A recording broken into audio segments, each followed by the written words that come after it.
Қайырлы күн, қайырлы кеш, кім қай уақытта көріп отыр? Ассалаумағалейкум, сіздермен бірге әдеттегідей жұма подкаст Елдос Жұмаділда ұстазымызбен бірге. Тоқтаңыздар. Сүйкімді де сүйікті Елдос Жұмаділда ұстазымызбен бірге. Бұл сөзді жақсы көреді біздің көрермендер. Жұма подкаст, құрметті көрермен, сіздермен қайта қауышқанымызға, қайта жолыққанымызға өте қуаныштымыз. Бүгін енді ұстаз ерекше подкаст болайын деп тұр. Өте ерекше. Енді қоғамға керек тақырып, қоғам арасында талқылану керек, мұсылмандар арасында бұл тақырып өзінің әлеуетін, өзінің маңыздылығын көтеру керек деген тақырып. Бізде қонақта ислам қаржысы бойынша, осы исламдағы есеп қисаптың маманы болып жүрген, соны зерттеп жүрген біздің ағамыз Мұрат Қылышбай ағамыз бүгін бізде қонаққа келіп отыр. Ассалаумағалейкум, қайырлы күн, құрметті бауырлар. Үлкен рахмет, өте қуаныштымыз. Сіз қалайсыз? Жақсысыз ба? Жақсы, Аллаға шүкір, тамаша. Бүгін ерекше бір қуаныш болып тұр, өйткені Мұрат ағаны барлығымыз енді қалай бір көргеннен ғашық болып қалдық десе.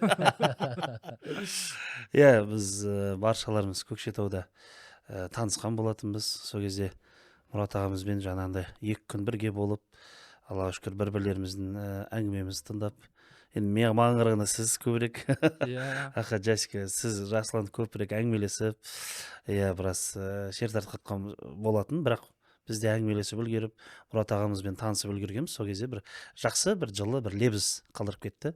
Жақсы сөз бар ғой, енді первое впечатление дейді ғой, бірінші рет көрген кезде адам қалай көрінеді, солай ары қарай қалып қояды. Сол бірінші сол лебіз өте жылы болды, керемет болды, көркем болды. Сол кезден бастап әлі күнге дейін сөйлесеміз, байланыстамыз. Инстаграмда реакция жіберіп, арасында бір-бірімізге бір нәрселер айтып, керек бір маңызды мәселелер болса, жаңа басқа шалай деген сияқты. Мұрат аға, қош келдіңіз. Үлкен рахмет. Тағы да көргенімізге қатты қуаныштымыз. Енді жалпы сізде енді өзіңіздің аудиторияңыз бар, дегенмен аудиторияңызды кеңейту керек деп осында шақырып қалып жатырмыз ғой. Ислам қаржысы, жалпы мен енді өзім жаңағы қазір ұстаз андай ғой, рассрочка, кредит деген дүниелерді қолданбағаннан кейін, ол жақтағы болып жатқан исламдағы қаржы, исламдағы есеп қисаптар, елімізде болып жатқан жаңағы банктермен ұсыныстар, өзара бір талқылауларға аса мән бермейміз. Бірақ дегенмен бұны біздің масқан жұрт, мұсылман жұрт еліміздегі білу керек деп санаймыз. Жалпы ол жақта қалай болып жатыр? Мұрат аға, сол жағына тоқталсақ деп сізді шақырып отырмыз ғой. Оны айтпас бұрын әуелі өзіңіздің мамандығыңыз, өзіңіздің жаңағы қызметіңіз және ислам қаржысын зерттеуге, осы нәрседе өзіңіз белсенді болуға не себеп болды? Орысшада қосып айта беріңіз аға. Қалай келдім дейсіз ғой? Қалай келдіңіз, қалай болды, жалпы не зерттеп жатсыз? Және ары қарай хроникамен жаңағы немен қалай болып жатыр жалпы? Сол туралы айтсақ, не қызықтар болып жатыр жалпы сіздің біз жақы әлемде? Негізі мен 2019, негізі бірінші мамандығым бойынша мен политолог дейміз ғой. Сол Казгуды халықаралық қатынастар факультетін бітіргем. Саясаттанушы. Сол бірінші мамандығым сол негізі. Сөйтіп, бірақ мамандық бойынша жұмыс істеген жоқпыз. Шыны керек. Бір күн істеген жоқпыз. Әдеттегідей дүние ол біздің. Қалып жағдай. Сөйтіп 2019 жылы ресейлік имам бар ғой, Шамиль Әлеудинов. Соның 5 күндік бір несі бар екен, тренерлік бір тренингі. Сөйтіп менің әйелім барайықшы деп, өзі билет сатып алып, барайық деп мен шақырды. Сөйтіп сол жаққа бардық, Турцияда бір 5 күн сондай бір мықты тренинг болды негізі. Таңертең гимнастикасын жасатады, күндіз сабақтарын өткізеді, кеште тағы уағыздарын жасайды дегенде. Сөйтіп сол сабақ кезінде мен алғаш рет халал инвестиция деген терминді естідім де, сол кезде 2019 жылы. Сол халал инвестиция деген қалай екен деп сөйтіп маған өте қызық болды. Сөйтіп ана бүкіл кітаптарын, сол халал инвестиция қатысты заттарын бәрін оқып, қай жерде айтылған сілтемелерді іздеп. Сөйтіп сол ізденіс содан басталды негізі. Өйткені халал инвестицияның да, жалпы инвестицияның халал да болады деген бірінші естуім сол кезде. Содан әйтеуір бір біздің Астанадағы Астана қаржы орталығы бар ғой, МФЦ. Соның бір Алматыда 2 айлық курс өтеді екен. Соны көріп қалдым. Бір объявлениемен ба, бізді көрдім. Соған жазылып бардым, 2 ай үзбей бардым, маған өте қатты ұнады. сөйтіп ана сабақ берген ұстаз қазір осы саладағы ең белгілі ұстаздардың бірі Әділбек Рысқұлов деген, сол үйретті бізді. Сол үйретіп сабақ берді. Мен сұрақтарды сұрай беремін. Сұрақтарды сұраймын. Ұстаз айтады, жоқ, былай я былай дейді. Бірақ ар жағын ашпайды. Мен сұрақтарды әйтеуір сұрап мазасын алдым ана ұстаздың. Сосын ол айтты, енді саған бір 3 вариант бар деді. Малайзияға барасың, Бахрейнге барасың, я болмаса Ұлыбританияға барасың дейді. Сөйтіп сол 3 мемлекетте ағылшын тілінде сол ислам қаржы қатысы оқытады екен де. Сол 3 вариантқа ізде, көр, сол үшеуінің біреусіне барып ары қарай оқы деді. Содан кейін ары-бері ойландық, көрдім. 3 вариантты да көрдім. Ұлыбритания қымбат екен. Дюрхам деген университет кәдімгідей бір жылына қанша, бір $40,000 ма, сонда әйтеуір тұруы бар, несі бар әйтеуір. Сосын басқа Малайзияны қарадым. Малайзия табиғаты жақсы, тамағы халал, сосын бағасы да былай оптимальный болды. Тиімді. Сөйтіп әйеліммен сөйлесіп Малайзияға барайық деп сол университетке түстім. Неше жастасыз? 2020 жыл 40 жастамын ғой. 40 жаста сол екінші магистратура. Ешқашан кеш емес дейсіз ғой, университетке түсу, оқу да. Жеке ізденіс болды да, қатты ізденіс. Өйткені негізі біздің жеке менің боль дейміз ғой, жасап атқан кәсіп халал ма, халал емес па деген сол сұрақпен мен көп ұстаздарға бардым. Көп имамдарға бардым, сөйлестім, бірақ толыққанды бір 100% жауап ала алмадым да. Осы кезде мынандай нәрсе айтып өтсем болады. Мұрат аға, кешірім сұрайым. Негізінде бізде исламда, әсіресе хадис саласында мынандай бір тонкость бар, нәзік мәселе бар. Біздің ғалымдарымыз осы хадис саласына адам жасы үлкейген кезде, шамалы сәл 20-дан асып 30-ға қараған шаққан кездерде сол уақыттары кірістіруге тырысқан да. Неге? Өйткені бұл жерде нәзік мәселелер өте қатты көп. Оны сен анандай үлкен болып өскеннен кейін кішкене тәжірибемен жақындайсың ғой. Бойыңа хикмет, даналық тарағаннан кейін содан кейін барып ұғынасың да. Содан кейін барып ұғынасың. Осы бір оқиға, сразу хадис. Абдулла ибн Аббас бір күн отырады. Абдулла ибн Аббас деген үлкен әбжеп тәуір ғалым сахаба ғой. Сәл жасы үлкейген кезде бір күн бүйтіп отырады. Пайғамбарымыз дүниеден өтіп кеткен. Бір адам кіріп келеді. Тұрады, ей Абдулла дейді. Фатуа сұрауға келіпті. Ей Абдулла, адамды өлтірсе біреу, оның тәубесі қабыл бола ма дейді. Абдулла ибн Аббас тұрады да, қабыл емес дейді ғой. Адам өлтіруге болмайды, ол тәубе етсе де оның қабыл емес деп жүреді. Анаудан кетіп қалады. Жанында біреу отырады. Ей Абдулла, не айтып отырсың сен? Біз білеміз ғой, Алланың кешірмейтін күнәсі жоқ қой. Алла тәубені қабыл етуші ғой. Кез келген күнәні Алла тағала кешіреді. 100 адам өлтіріп қойып, жәннатқа кіріп кеткен адам қайда? Анау қайда, мынау қайда деген сияқты ғой. Абдулла айтты дейді. Абдулла ибн Аббас айтты дейді. Мен анау адамның, кіріп келген адамның жүзінен ашу көріп тұрмын дейді. Ол негізі біреуді өлтіргісі келіп тұр дейді. Ол сол үшін сұрап келіп тұр дейді. Мен қазір оған тұрып, тәубе қабыл болады, адам өлтіріп қойса да адам кешіреді, Алла кешіреді десем, ол барып біреуді өлтірейін деп жатыр дейді. Мен соны біліп қойдым дейді. Байқап қойдым дейді. Ал енді мен оған айттым, кешірім, ол тұрады да жоқ дейді. Одан тыйылады да. Абдулла ибн Аббас деген сияқты үлкен ғалым айтып тұр ғой дейді да, тыйылады да оны істемейді деп айтты. Даналық, хикмет деген осы да. Жасы үлкейген кезде ше. Сол жаңағы бір айтайын дегенім. 40 деген жасқа әдемі тұздық. Осылай, подкаст осылай болады. Оны қазір сіз соңында бітіргеннен кейін мен айтып тұрсам ше, как будто поздний поезд сияқты келіп айтып тұрған. Содан табиғатына қарап, несіне қарап, жеңгемді алдыңыз, 40 жасқа толдыңыз. 20-шы жылы қаңтар айында Куала-Лумпурға кеттік, Малайзияға келдік.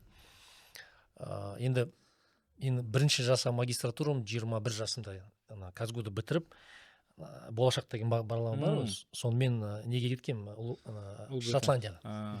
Сөйтіп бірінші магистратурам ол да сол политология мамандығында болды. Бірақ ол кезде 21 жаста тәжірибе жоқ, жұмыс істемегенбіз, университетті бітірдік та, дереу кеттік та. Енді өмірлік тәжірибе жоқ, не жоқ, әйтеуір магистратура оқыдық, бітірдік.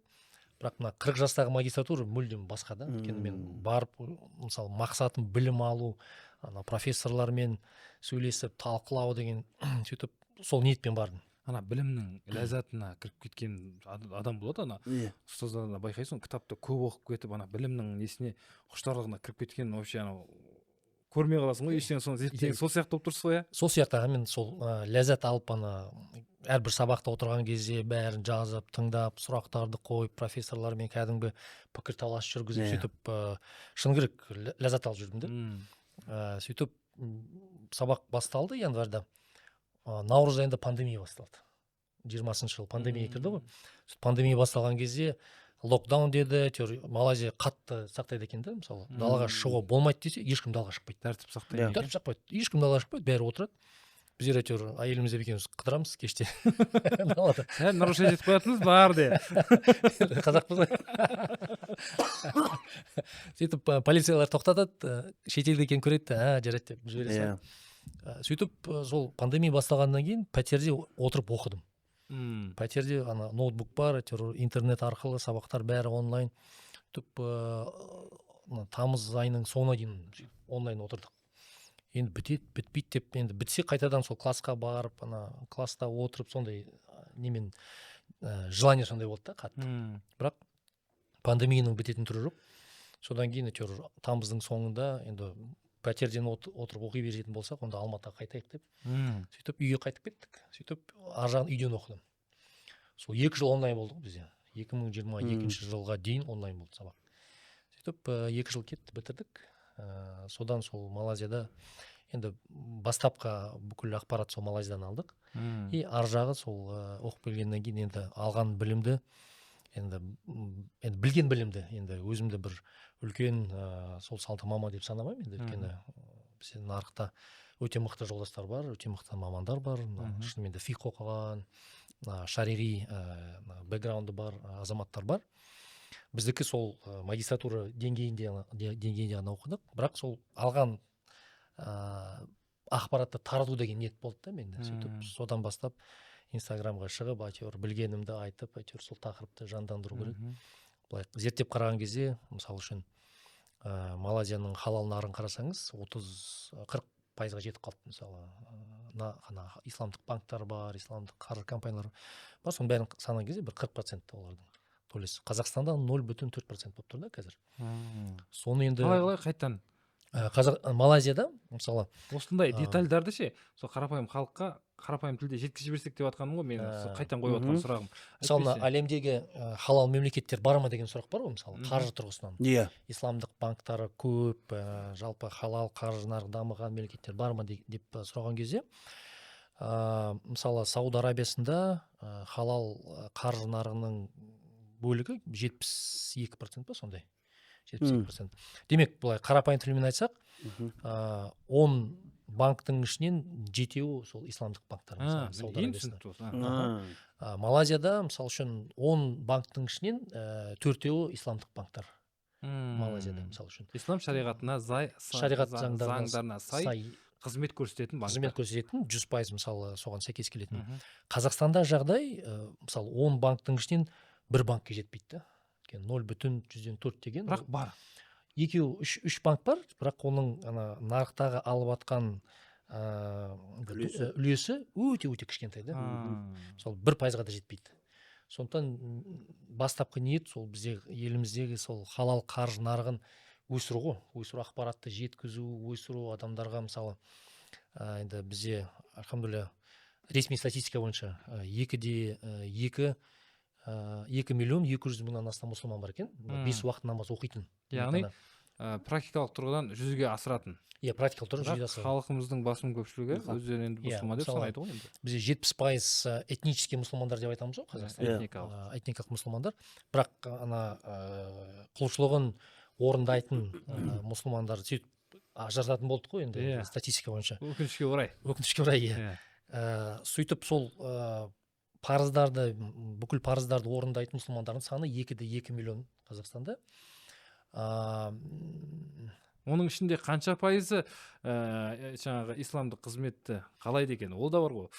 Бірақ өкінішке орай біздер мысалы көп жағдайда ақпараттың жеткіліксіздігіне байланысты мұсылмандар құлшылық жағынан өте жақсымыз да, мысалы намазға берікпіз, ораза ұстаймыз, умраға барып жатырмыз, зекетті енді бәрі төлейді деп айта алмаймын енді. Бірақ сол қаржы жағына келген кезде бұл келесі саты сияқты да біздің қоғамымызда. Сол сатыға мысалы кезінде халал ресторандар проблема болды ғой мен осыны кезінде. айтайын деп отыр едім. Иә, кезінде проблема болды, халал тамақ қайдан Арақ табамыз деп. шараппен бірге болды ресторандар. Қазір ол проблема жоқ, мысалы шешілді. Мысалы бәріміз білеміз, халал ресторан бар, мысалы уже қоғамда қалыптасты, мына ресторандар бәрі халал, мына халал емес. Қазақстан мұсылмандар діни басқармасы деген халал, жаңағы КМДБ халал сертификаты индустриясы өзінің бір бөлімі өте қазір қатты мен қуанамын ше. Және де тағы да астын сызып айтатын мәселе, ол халал кафелерге тек мұсылмандар ғана емес баратын.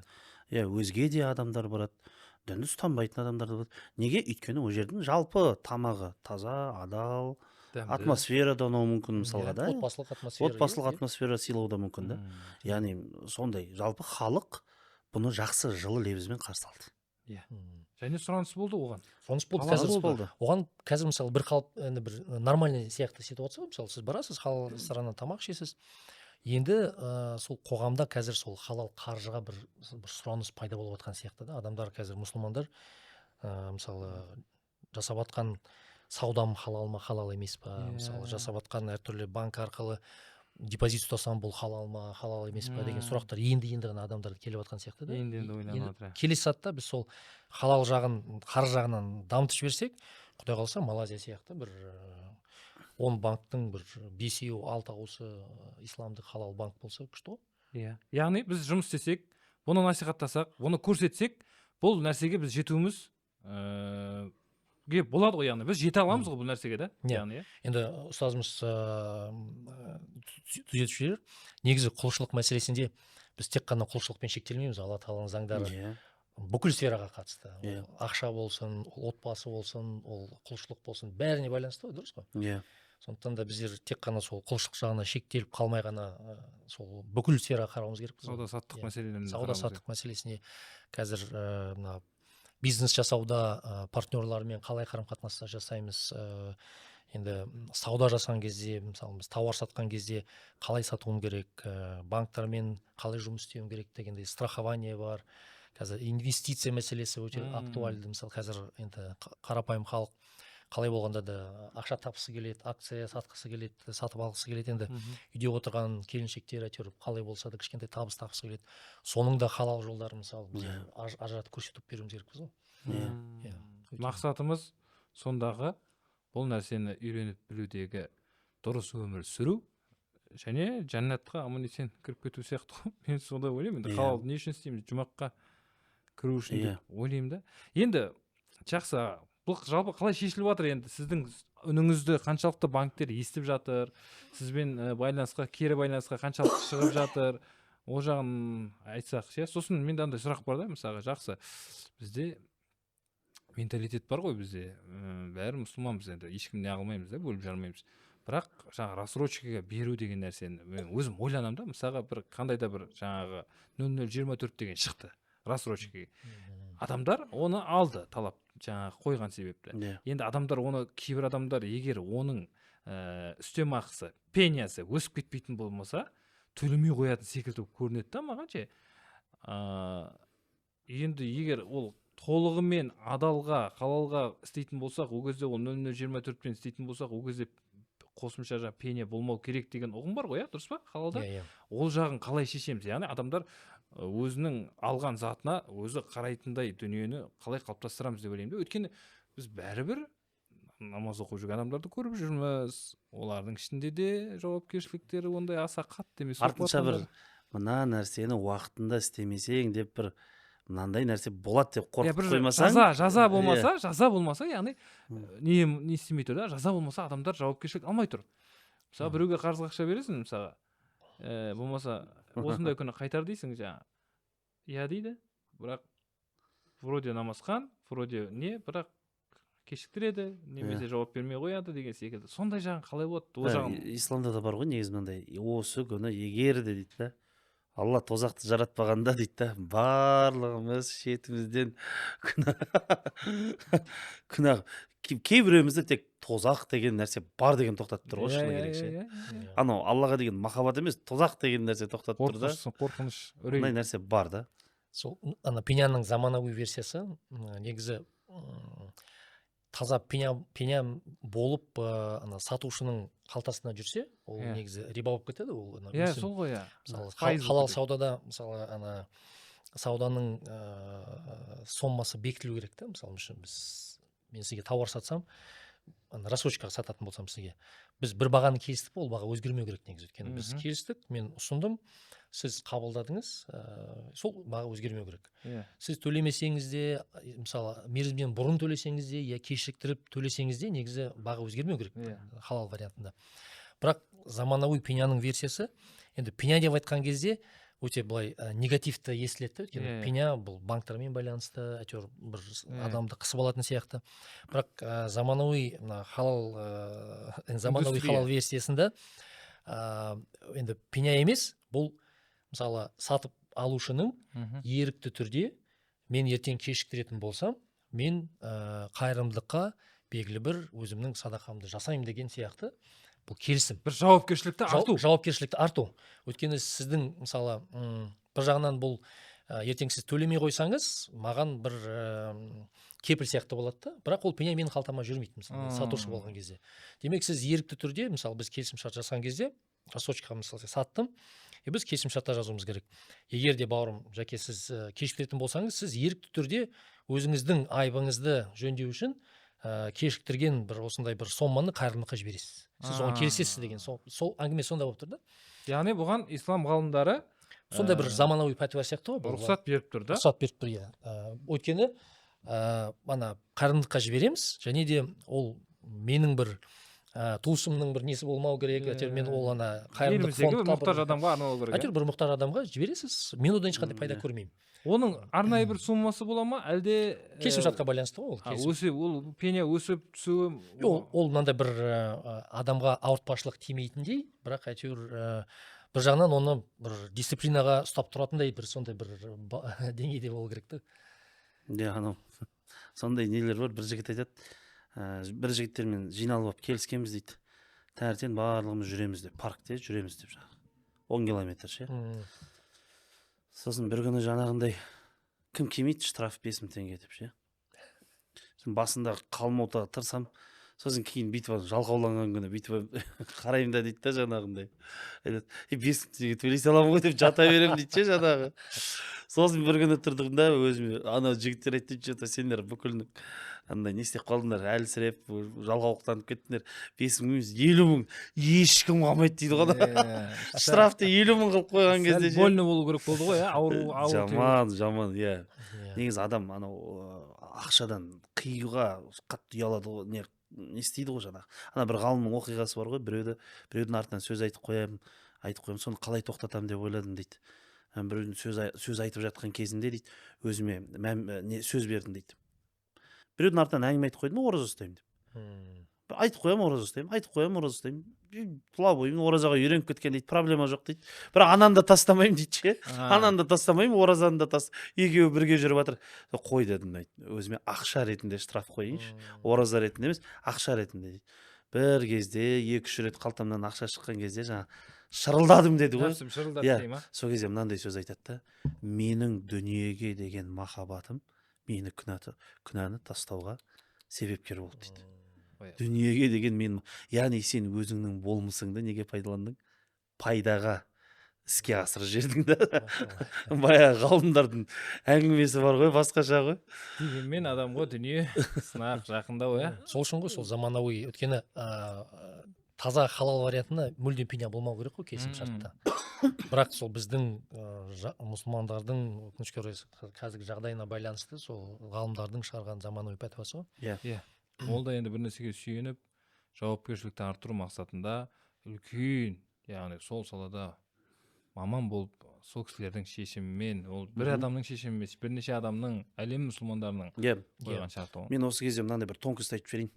Біз негізінде фихтің көп мәселесінде жаңағындай ораза ұстағанда, намаз оқығанда біз бір мазхабтың төңірегінен шықпаймыз.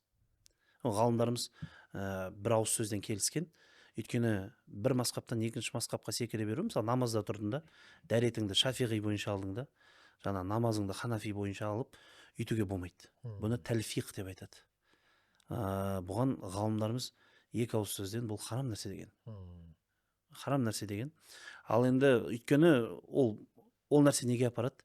Әр мазхабтың ғалымдар жеке андай жеңілдерін алып алып, соны ғана істеймін десең, ғалымдар бүкілі бір ауыз сөзден келіскен, бұндай адам түбінде діннен шығып кетуі мүмкін дейді. Яғни ол өзі де білмей қалады да. Ана жерден бір жеңілін ала салады неке мәселесінде, ана жерге келеді қаржы мәселесінде, мына жерден әр жерден жеңілін алады. Құдай сақтасын, осылай оның не құлшылығы, ғибадаты, оразасы, жаңағы зекеті, қажылығы вообще дұрыс болмай кетуі мүмкін да. Сол үшін біз айтамыз, біз бір мазхабтың төңірегінде амал әрекет жасаймыз, бірақ қатты бір дарури жағдайлар болады. Дарури деген не? Сен бір ситуацияға мәжбүрлі, сен бір ситуацияға келіп қалдың, сен ол кезде не істейсің енді? Дін деген ханафи ғана емес қой. Дін деген ханафи деген сөз емес қой. Дін деген бүкіл 4 мазхаб, ғалымдардың барлығы айтады. Кешіріп қойыңыз. Бізде мынандай айырмашылық бар да, біздің кішкене басқа бауырларымыз бар ғой енді адасу шағындағы. Ол кісілер не дейді? Менікі дұрыс дейді, басқаларынікі дұрыс емес дейді. Біз не деп айтамыз? 4 мазхаб бүйтіп айтады. Менікі, сенікі дұрыс дейді, сенікі де дұрыс дейді, менікі дұрысырақ. Қарашы, мынанікі дұрыс емес деп айтпайды да. Дұрыс емес. Алла сақтасын, ондай сөз айтпаймыз біз. Сенікі дұрыс емес, сенікі дұрыс, менікі дұрысырақ деп айтамыз. Бұл ғалымдардың бір-бірлеріне деген құрметі. Дәл осы кезде қазіргі біздің ғалымдарымыз, айтайын дегенім тоқетері, барлығы осы ислам мәселесінде, осы заманауи финанс мәселесінде, бұл жерде әлем бүкілі бір-бірлерімен араласып отқаннан кейін товар, шикізат, жан-жақта не болып жатыр? Экспорт, импорт деген сияқты шетпен бүкілімен зат алмасу болғандықтан бір ғалымның ғана пәтуасымен жүру қиын да. Сол үшін бұл жерде ғалымдарымыз кейбір мәселелерде өзге жаңағы мазхабтың пәтуасын береді. Не үшін? Кеңшілік үшін, арамызда қарым-қатынас тоқтамас үшін. Мұрат аға, мынандай нәрсе бар. Бізде кейбір көрермендер имамдарға тиіседі ғой. Ғалым деп жатса, ғалым болатындай не істеді? Ғалым болатындай не ойлап тапты деп ше? Ғалым болмай енді мына мәселелердің бәрін отырып, әрбір нәрсені өзінің орнына қойып, санасып, кеңесіп, көз майын таусып, денсаулығын беріп, сол нәрсеге бір ғылыми подход жасағаннан кейін ғалыми. Ona Елдос ұстаздың айтқан сөзін бір мысалын келтіріп кетейін. Партнерство дейміз ғой, қазір заманауи серіктестік бизнес жасауда әртүрлі, мысалы біздің 4 мазхабта бизнес серіктестік құрған кезде табысты қалай бөлу керек деген мазхабтардың әртүрлі пікірлері бар да. Бірақ ең популярный вариант, қазіргі заманауи вариантта, серіктестердің келісім шарттарына сәйкес біздер табысты бөлеміз. Мысалы біз үшеуміз серіктес болсақ, үшеуміз мысалы үшін теңдей ақша салдық бір ортақ кәсіпке. Әрқайсымыз мысалы бір 5 миллионнан салдық, 15 миллион мысалы үшін. Бірақ енді табысты қалай бөлеміз деген мәселе келген кезде, мысалы үшін Жәке көп жұмыс істейді, біздер тек қана инвестор ақша салдық, бүкіл жұмыс жасап жатқан Жәке. Сол үшін Жәке айтуы мүмкін, жоқ, мен жұмыс көп істеймін, менің 100%-ның табысын 40-ын мен алайын, 30-ын Елдос ұстаз алсын, 30-ын Мұрат алсын дегендей. Сөйтіп егер өзара келісетін болсақ, ол мысалы ханбалиттердің мазхабы бойынша ол серіктестердің ортақ келісіміне сәйкес бөліне береді табыс. Ал басқа мазхабтар, мысалы үшін маликиттерде қалай салдық ортақ ақша сол пропорцияда сақталу керек. Мысалы біздер 5 миллионнан тең салдық па, демек табыс теңдей бөліну керек деген. Сіз жұмыс көп істеп жатырсыз ба, біз аз істеп жатырмыз деген мәселеге қарамайды, тек қана қанша ақша салдың, соған қарай бөліну керек. Бірақ ең танымал варианты, мысалы ханбалиттердің варианты, серіктестер қалай келіссе, мысалы Жәкең 50% алуы мүмкін, 60% алуы мүмкін, біз 20-дан отыруымыз мүмкін. Біз қалай келістік, солай келістік, мысалы үшін. Сол, соответственно, ең популярный вариант. Сондай болып тұрады. Сол жаңа бір Суфиян ат-Таури деген бір кісі болған, кімнің, имам Абу Ханифалардың кезінде. Сол кісінің сөзі бар да, ғалым деген бүкіл нәрсені харам деп айта беретін кісі емес дейді. Сол харамның ішінен адалын тауып беретін адам дейді. Яғни харам, бірақ мынандай адал нәрсе бар деп жолын тауып бересің да. Альтернатива, проблеманың шешімін. Өйткені адам саған харам екенін есту үшін келіп тұрған жоқ, проблеманы шешіп беру үшін. Кімне ғалым дегенде соның проблемасын шешіп беруші адам ғой. Күшті ма? Сондай проблеманы шешіп беретін ғалымдар көп болсын дейсіз ғой ғалымдар көп болсын Қазақстанда. Иә. Жалпы енді жалғайық ары қарай. Елдос ұстаз осылай енді арасына тұздық қылып өзінің осындай керемет ғалымдардың оқиғасымен аят хадиспен әңгімемізді толықтырып отырады. Көрерменге де осы нәрсе қызық деп ойлаймын мен ше. Керемет. Қалай? Жалпы мына байқағаным ислам қаржы саласында екі мектеп бар сияқты да. Мына малайзиялық ұстаным бар, олар өздерінің мемлекетінде өздерінің стандарттарын құрып алған, өздерінің бүкіл дамуға не қажет, олар ішінара өзі бәрін жасап алған да, өзінің мемлекеті үшін. Сосын таяу шығыстық подход бар, Бахрейн бар, Сауд мемлекеттері бар. Бұлар кейбір көзқарастарға мынандай консервативті болып келеді, мысалы малайзиялықтар кішкене либералды болып келеді дегенде мынандай кейбір ұстанымдарды жеңіл қарайды да, мысалы малайзиялықтар. Соған енді Қазақстанның бір өзі жеңіл қарайды деген дұрыс бола ма әлде ыңғайлырақ қарайды деген дұрыс бола ма? Ыңғайлырақ қарайтын сияқты, иә. Соған мына сіз айттыңыз ғой, бір ғалымдар проблеманы шешіп беретін бір амалын тауып береді деп айттыңыз, өте дұрыс. Сол Қазақстанға да сонда бір қазақстандық жол керек сияқты да, өйткені мына ислам қаржы тұрғысынан бізде қазір енді 1%-ке жетпей жатыр ғой, мысалы халал қаржы. Соны 1%-тен өсіретіндей бір сондай бір ортақ ережелерді, ортақ сол шариғатқа сәйкес, бірақ сонымен қатар біздің жағдайды ескере отырып, сонда бір шешімдер қабылдау керек сияқты да. Енді Мұрат аға, жалпы жаңа айтып отырсыз ғой, бір 0,4% ба бізде? Сол 0,4%-ның ішінде бізге жалпы осы бір шариғатқа сай, яғни сіздер үндеп жүрген дүниеге сай не жасауға болады? Оның ішінде не істей аламыз? Көлік ала аламыз ба оған? Әлде үй ала аламыз ба? Ол нәрселермен жалпы не істей аламыз? Соның ішінде не кіреді деген сияқты ғой. Иә, қазіргі таңда үй мәселесінде өте актуалды мәселе болып тұр. Өйткені нарықта халал жолмен үй алудың варианты жоқ қазір. Өйткені ипотека, үш исламдық банк бар деп айттық қой. Сол үш банктың ешқайсында халал ипотека жоқ. Жалпы ипотека жоқ. Соны енді жалпы мына ипотека нарығын былай айтатын болсақ, қазіргі таңда біздің мемлекеттік отбасы банк бар ғой. Бұл отбасы банктың жалпы құрылуының мақсаты мемлекет қазақстандықтар үйлі болсын деген мақсатпен отбасы банкты құрды ғой. Оның тек қана бір ғана продукты бар, пәтер алып беру. Бұл сол мақсатта құрылған мемлекеттік банк. Қазіргі бүкіл 10 пәтердің 6-аусын сол отбасы банк беріп жатыр қазіргі таңда. О жақта әлеуметтік жағдай төмен адамдар, әртүрлі әскери қызметте жұмыс жасайтын адамдар, ғылым жағында жүрген мемлекеттік қызметте жасайтын арнайы категорияларға берілетін бағдарламалар бар. Соны жасап жатқан енді отбасы банк жақсы жасап жатыр қазір. Бірақ былай шариғи тұрғыдан қарайтын болсақ, мысалы 2,2 миллион мұсылман деп айттық қой. Оларға бұл енді шариғатқа сәйкес емес формада жасалып жатыр да. Өйткені кәдімгі кредит. Бұл не өсімі бар, рибасы бар кредит қой кәдімгі. Ставкасы төмен болса да, бірақ ол бәрібір кредит кәдімгі.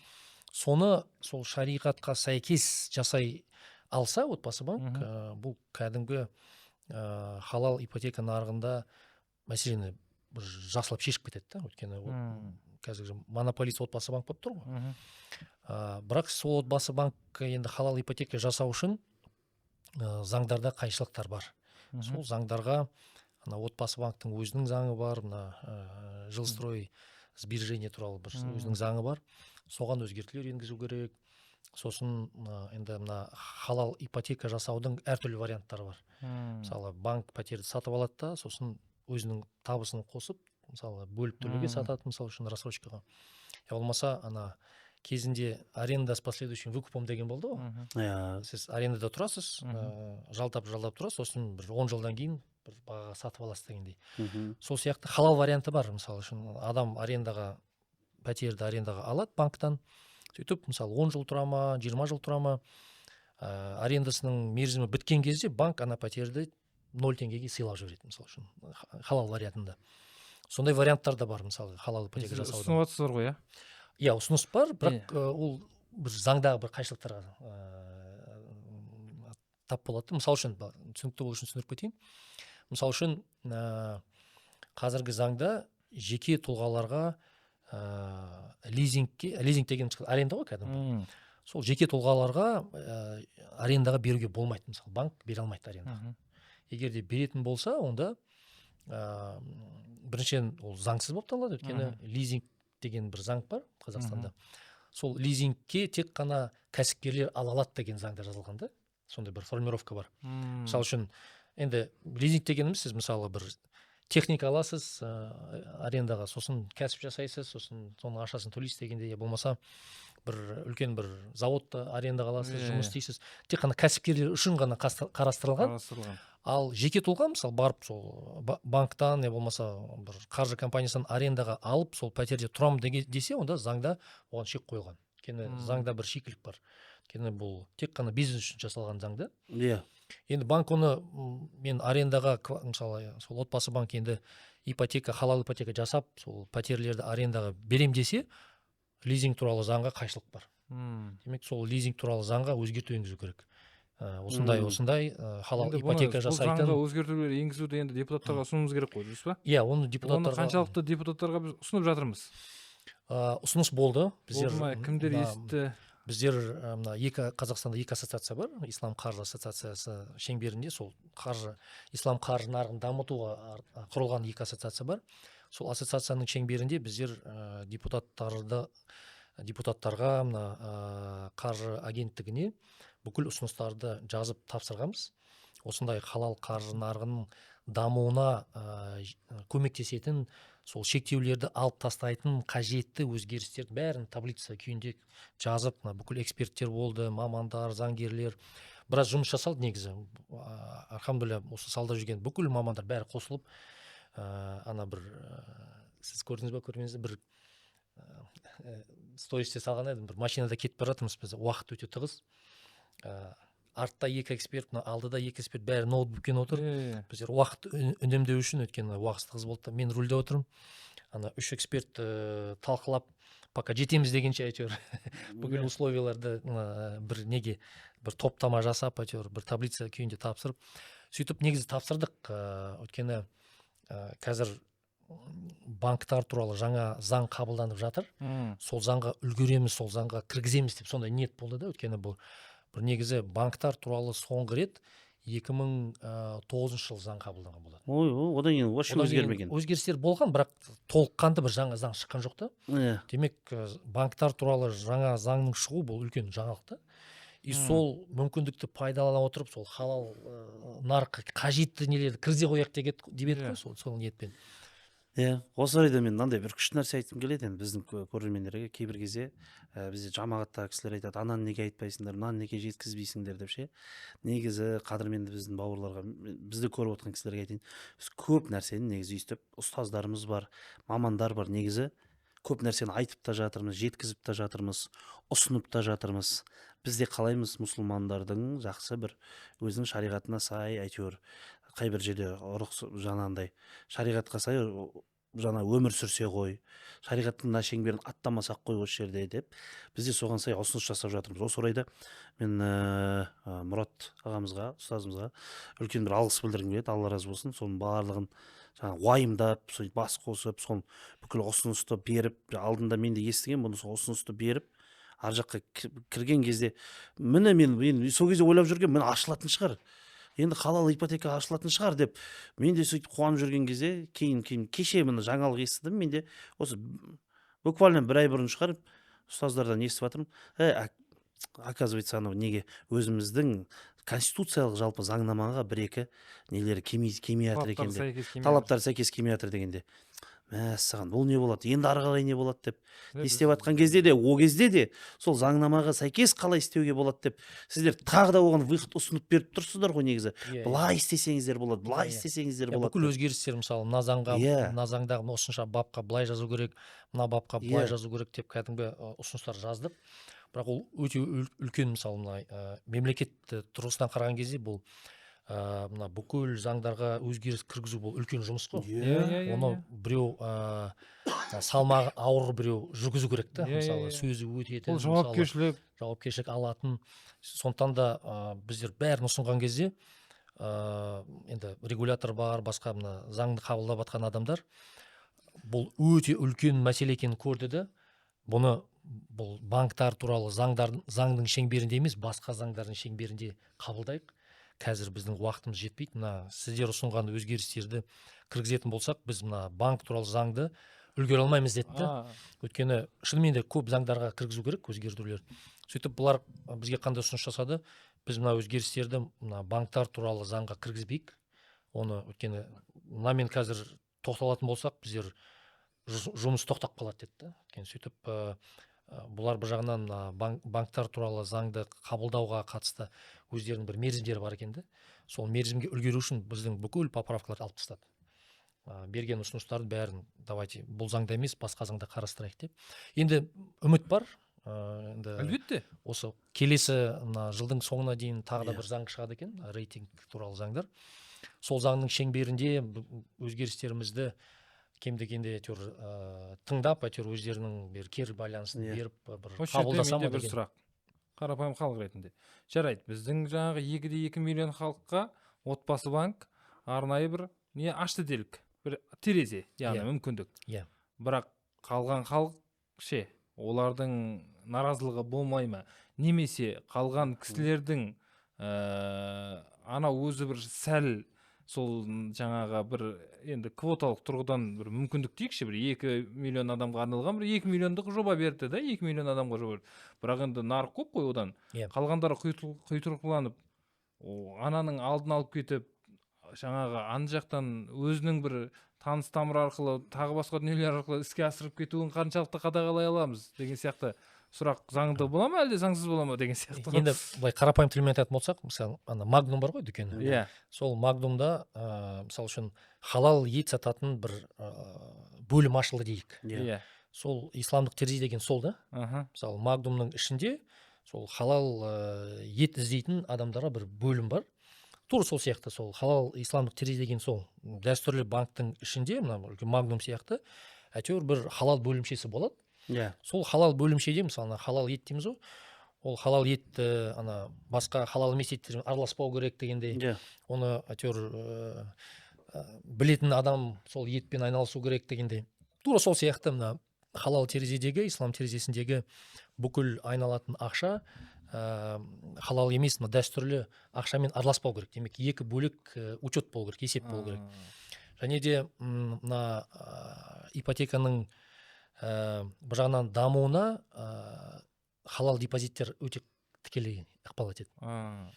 Мысалы үшін, егерде мысалы, жәке, сіз халал ипотека алам десеңіз, банкта халал депозиттер болу керек. Мысалы үшін, банк дегеніміз бұл көп жағдайда біздің бұл өте маңызды мәселе. Осыны түсіндіріңізші. Көп жағдайда халық банк бір керемет бір байған бір институт, бүкіл ақшасы сол банк өзінің ақшасымен кредит береді деп ойлайды. Сондай қалыптасқан негізі. Түсінбейді. Банк деген не нәрсе деген. Біздер банк деген кезде ойлаймыз, банк бұл әйтеуір бір өте бай бір кісінікі. Сол бай кісі бүкіл ақшасын сол банкке салды. Сөйтіп, сол банк кредитті беріп, адамдарды кредитке кіргізіп жатыр деп ойлаймыз. Мысалы, қарапайым ой сондай адамдарды. Демек, адамдарды нетіп жатыр, қанап жатыр, кредитпен нетіп тастады дегенде. Бірақ банк дегеніміз бұл кәдімгі заңды лицензиясы бар делдал, посредник. Мысалы үшін, ешбір банк таза тек қана өзінің ақшасымен кредит бермейді. Өйткені банк тек қана өзінің ақшасымен кредит беретін болса, өзінің ақшасы жетпей қалады. Мысалы, қаншалықты бай, құрылтайшылар қаншалықты бай болса да, өзінің ақшасы жетпейді. Өйткені банктың айналымда жүрген ақшасы миллиардтаған ақша жүреді ғой, мысалы үшін. Ол миллиардтаған ақшаны бір ғана адам салатын болса, ол адамның ақшасы жетпейді. Сол үшін банк бұл кәдімгі бір жақтан, мысалы, депозитке адамдар келіп ақша салады. Мысалы, сіз депозитке келіп ақша салсаңыз, мен банк болсам, мен сол депозиттағы ақшаларды алып алам, сізге кепіл берем. Үстінен өсім төлеп берем деп, мысалы, уәде берем, контракт бойынша, қазір депозиттар төлейді ғой, мысалы, өсім. Сөйтіп, сол жинап алған бүкіл ақшаны аламды, мына оң жақта мысалы Елдос ұстазға пәтер керек болатын болса, мен Елдос ұстазға сол сіздің берген ақшаңызды алам да үстінен өз пайдамды қосып, үстімнен өз ана шығындарым бар, соны ескере отырып, мысалы сізден ақша алдым ғой, мысалы мен сізге айтамын 100 миллион теңге мысалы маған салсаңыз, мен 15% үстінен төлеп беремін деп мысалы сізге уәде беремін. Менің сіздің алдыңызда міндетім бар 15% төлеу. 100 миллион теңгені алдым да, енді Елдос ұстазға аламды, сол 100 миллион теңгені 25%-ке мысалы сатам. Сөйтіп арада пайда табам. Банк деген сол. Демек банктың өз ақшасы емес, лицензиясы бар, мемлекеттік лицензиясы бар, делдал. Сол мемлекеттік лицензиясы болу үшін менің артымда бір құрылтайшы бар. Ол бір белгілі бір ақшасын салды. Бірақ ол салған ақшасы бір банкта айналып жатқан бүкіл ақшаның бір 3% шығар, ары кетсе бір 5% шығар. Ана менің құрылтайшының салған ақшасы. Қалған 95% айналыстан кредиттағы ақша бұл адамдар жеке сияқты адамдардың берген маған ақшасы. Мен соны тартып алдым. Оларға уәде бердім. Ол ақшаны алдымда таратып бердім. Біреуге ипотека бердім, біреуге көлік бердім, біреуге iPhone 0024 бердім дегенде сияқты. Сөйтіп арада үлкен табыс тауып болды. Бұл қағиданандай көп адамдар білмейді ғой, бір кісі айтады да жаңағындай біледі. Енді бір күлкіледеу, бірақ енді біздің білімсіздігімізді көрсетеді да бұл. Бір кісі айтады да, жігіттер дейді, барлығымыз ақшамызды ипотекаға салып, банкты банкрот қылайық дейді. Салам, олар бізге процент төлейді да, біз банкрот қыламыз дейді. Ол деген ұтылмайды ғой, банкрот болмайды ғой, көкем-ау. Керісінше, бір ұстазымыз айтады да, егер де дейді, барлығымыз жаңағындай жабылып тұрып, ипотекада, жаңағы депозиттегі ақшамыз шешіп тастақ дейді, банк ақшасы қалып қояды дейді, мүлдем кәдімгідей. Тіпті минусқа кетіп қалуы да мүмкін дейді. Сол айтайын дегеніміз, енді бұл жерде соңғы қорытындысы, халал ипотека беру үшін, мысалы, Елдос ұстазы халал ипотека отбасы банк болсын, мысалы, сол отбасы банк Елдос ұстаз сияқты мұсылмандар халал ипотека беру үшін, Жасұлан сияқты мұсылмандар отбасы банкіге халал депозитке ақша салу керек. Ол халал депозиттен жай қарапайым депозиттің айырмашылығы неде? Соны айтыңызшы ал. Айырмашылығы енді дәстүрлі, традиционный банк дейміз ғой, мысалы, өсім беретін, о жақта өсімі бекітілген. Мысалы үшін сіз 100 миллион теңге салдыңыз ғой менің банкіме. 15% мен сізге бекітіп бердім. Сол үстіндегі өсімі бекітілген түрде беріледі. Белгілі бір уақытта аламын мен оны. Белгілі бір түрде, мысалы, сіз заң жүзінде менен талап ете аласыз. 15% мен сізге төлемесем, сіз менімен банкпен соттасып, сізге заң бойынша 15% түседі. Енді халал вариантында исламдық банк бұл кәдімгі серіктес ретінде болу керек. Мысалы үшін мен отбасы банк халал вариант жасайтын болсам, сіз маған серіктес ретінде, инвестор ретінде маған кіресіз. 100 миллион салдым. 100 миллион маған саласыз. Менің бастапқы сіздің енді аманат ретінде ақшаны алдым. Сіз мені уәкіл ретінде тағайындайсыз, мысалы үшін. Менің мақсатым халал жолмен сізге ақша табыс алып келу. Пайызы белгісіз. Пайызы бекітілмеген. Жобалайды бірақ. Бірақ жобалайды. Мысалы үшін мен енді бүгін ғана жұмыс істей бастаған жоқпын. Отбасы банк қанша жыл болды жұмыс істеп келе жатыр. Мен табу мөлшерін мысалы мен уже айта аламын. Мысалы мен 20 жылда істеген, жасап жатқан бүкіл кәсібімнің аналитикам бар, мен сізге болжай аламын. Бірақ уәде бере алмаймын шариғи тұрғыдан, мен бекіте алмаймын. Мәселе сонда жатыр, мен бекітсем өсім болып кетеді мысалы. Бірақ қалай болғанда да нәзік мәселелер ғой. Өте нәзік мәселе. Өйткені бекітсем, енді әрине сіз бекіткенді қалайсыз. Мен ақшам жоғалтын деп тұрған жоқ енді. Сіз тәуекелге барғыңыз келмейді. Бірақ мен халал жолмен жасаймын десем, мен бәрібір сол ақшаңызды төлеп беремін. Өйткені менің репутациям бар, мысалы үшін мен бұл салада кәсіп жасағым келеді халал жолмен. Мен бәрібір сіздің табысыңда 15% мен төлеп беремін, мысалы үшін, бірақ бекіте алмаймын. Сондықтан сіз маған инвестор болдыңыз, мен адал түрде, мысалы, басқа жоба болсын, соларға ақша салып, содан табыс тауып, тапқан табысымның белгілі бір бөлігін сізге беруім керек. Енді сіздер жаңағыдай 100 миллион салатын, халал депозитке ақша салатын адамдарға бұл сен тек қана пайда тауып отқан жоқсың, сен адал дүниені қалыптастырып жатсың деген түсінікті өте дұрыс. жатырсыз ғой. Өйткені негізі исламдық банктардың басты мақсаты елдегі экономиканы дамыту болу керек қой. Өндірісті дамыту, жалпы қарапайым халықтың әл ауқатын өсіру, жағдайын көтеру деген сол функцияны исламдық банктар атқару керек негізі. Сол мақсатта мысалы банктың аманаты, бастапқы мақсаты, сіз мысалы инвестор ретінде ақша салдыңыз ба, мен тек қана ең мықты, ең жақсы экономикаға пайдасы тиетін жобаларға инвестор сияқты сіздің ақшаңызды салып, сол ақшаңыздың адал жолмен табыс алып келуіне мынандай кепіл болу керекпін да. Мысалы өйткені менің мақсатым мысалы банк ретінде сондай жобаларды таңдау, әлсіз жобаларды алмау, демек ең мықты жобаларға салып, сіздің салған ақшаңызға аманат қой. Мен ертең жоқ болмай қалды, ақшаңыз жоғалттым деп мысалы мен қандай бетпен сізге айта аламын. Бірақ ықтималдығы бар ма адамның ақша жоғалтуы?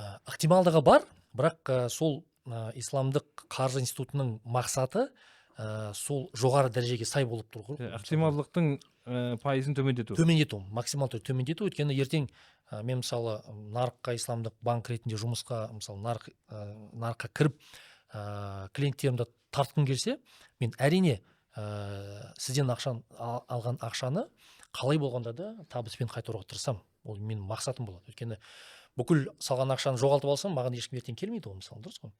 Енді елімізде халал депозитке ақша салғысы келіп отырған қаншалықты үлкен меценаттар немесе осындай қаржысы бар үлкен кәсіпкерлер бар?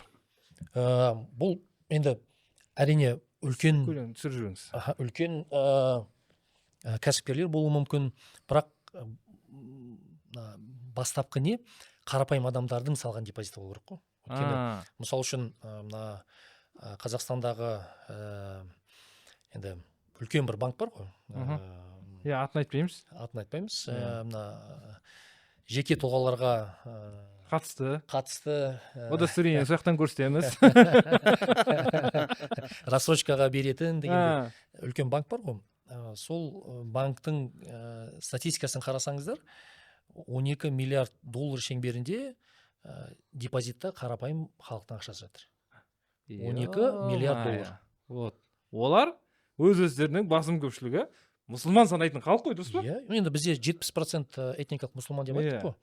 Сол бір банктың өзінде 12 миллиард доллар депозит. Бұл үлкен кәсіпкер, үлкен Қазмұнайгаз, әртүрлі үлкен бизнес емес. Бұл қарапайым жеке тұлғалар. 1 миллион теңге, 500 мың теңге, 100 мың теңге.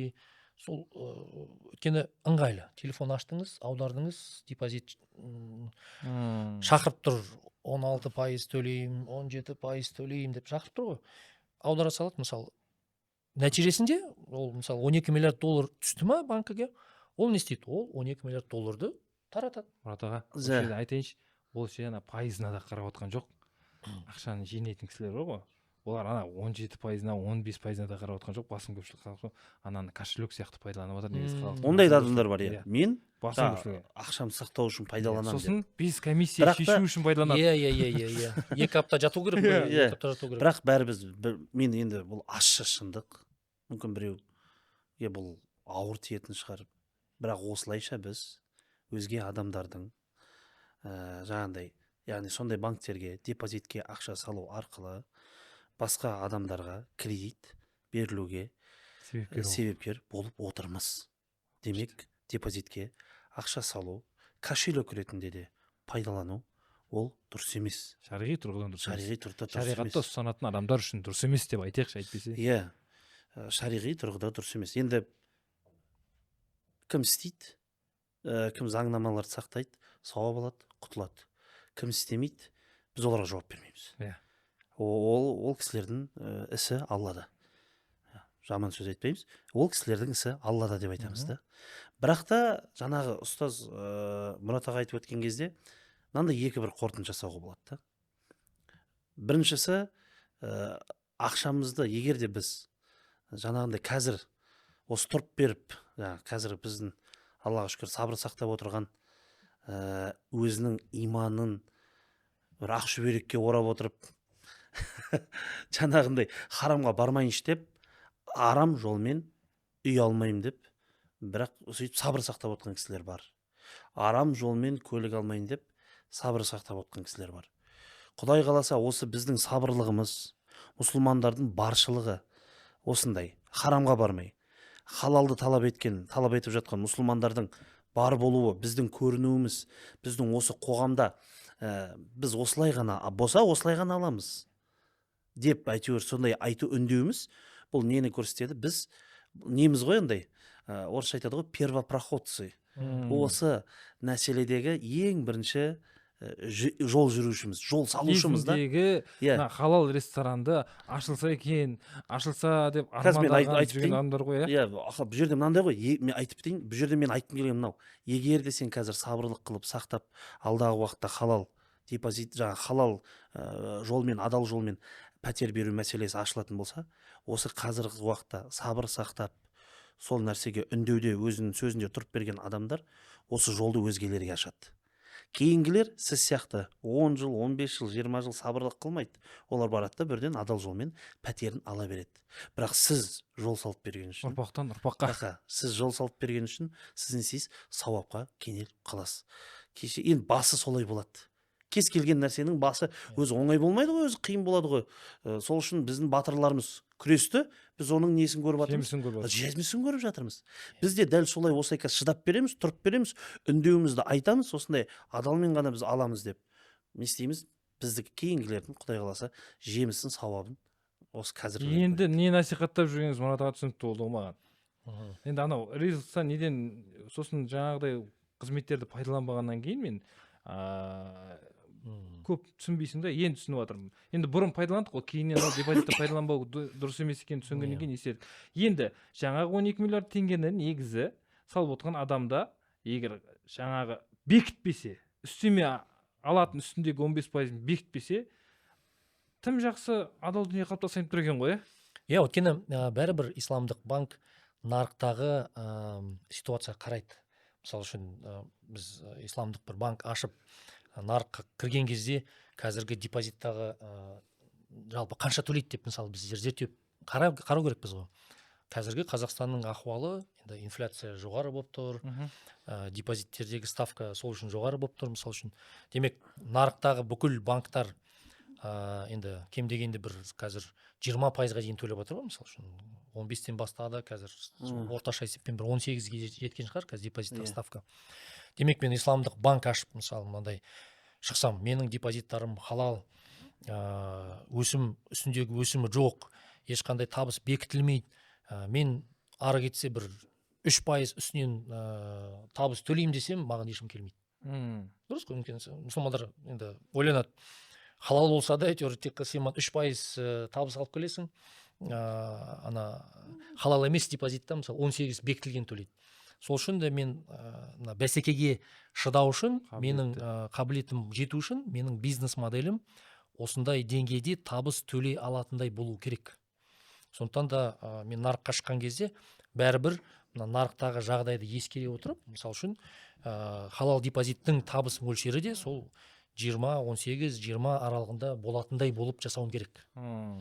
Сондықтан да мысалы сол нарықтағы депозиттағы ставканы сақтау үшін менің беретін халал жолдағы беретін несием де қымбат болады сол үшін. Мәселе сонда, проблема сонда жатыр. Адал болады. Адал, бірақ мысалы адал болады. Көп жағдайда мына екінші бір түсінбейтін мәселе бар біздің қарапайым халықтарда. Халал болса неге қымбат деп.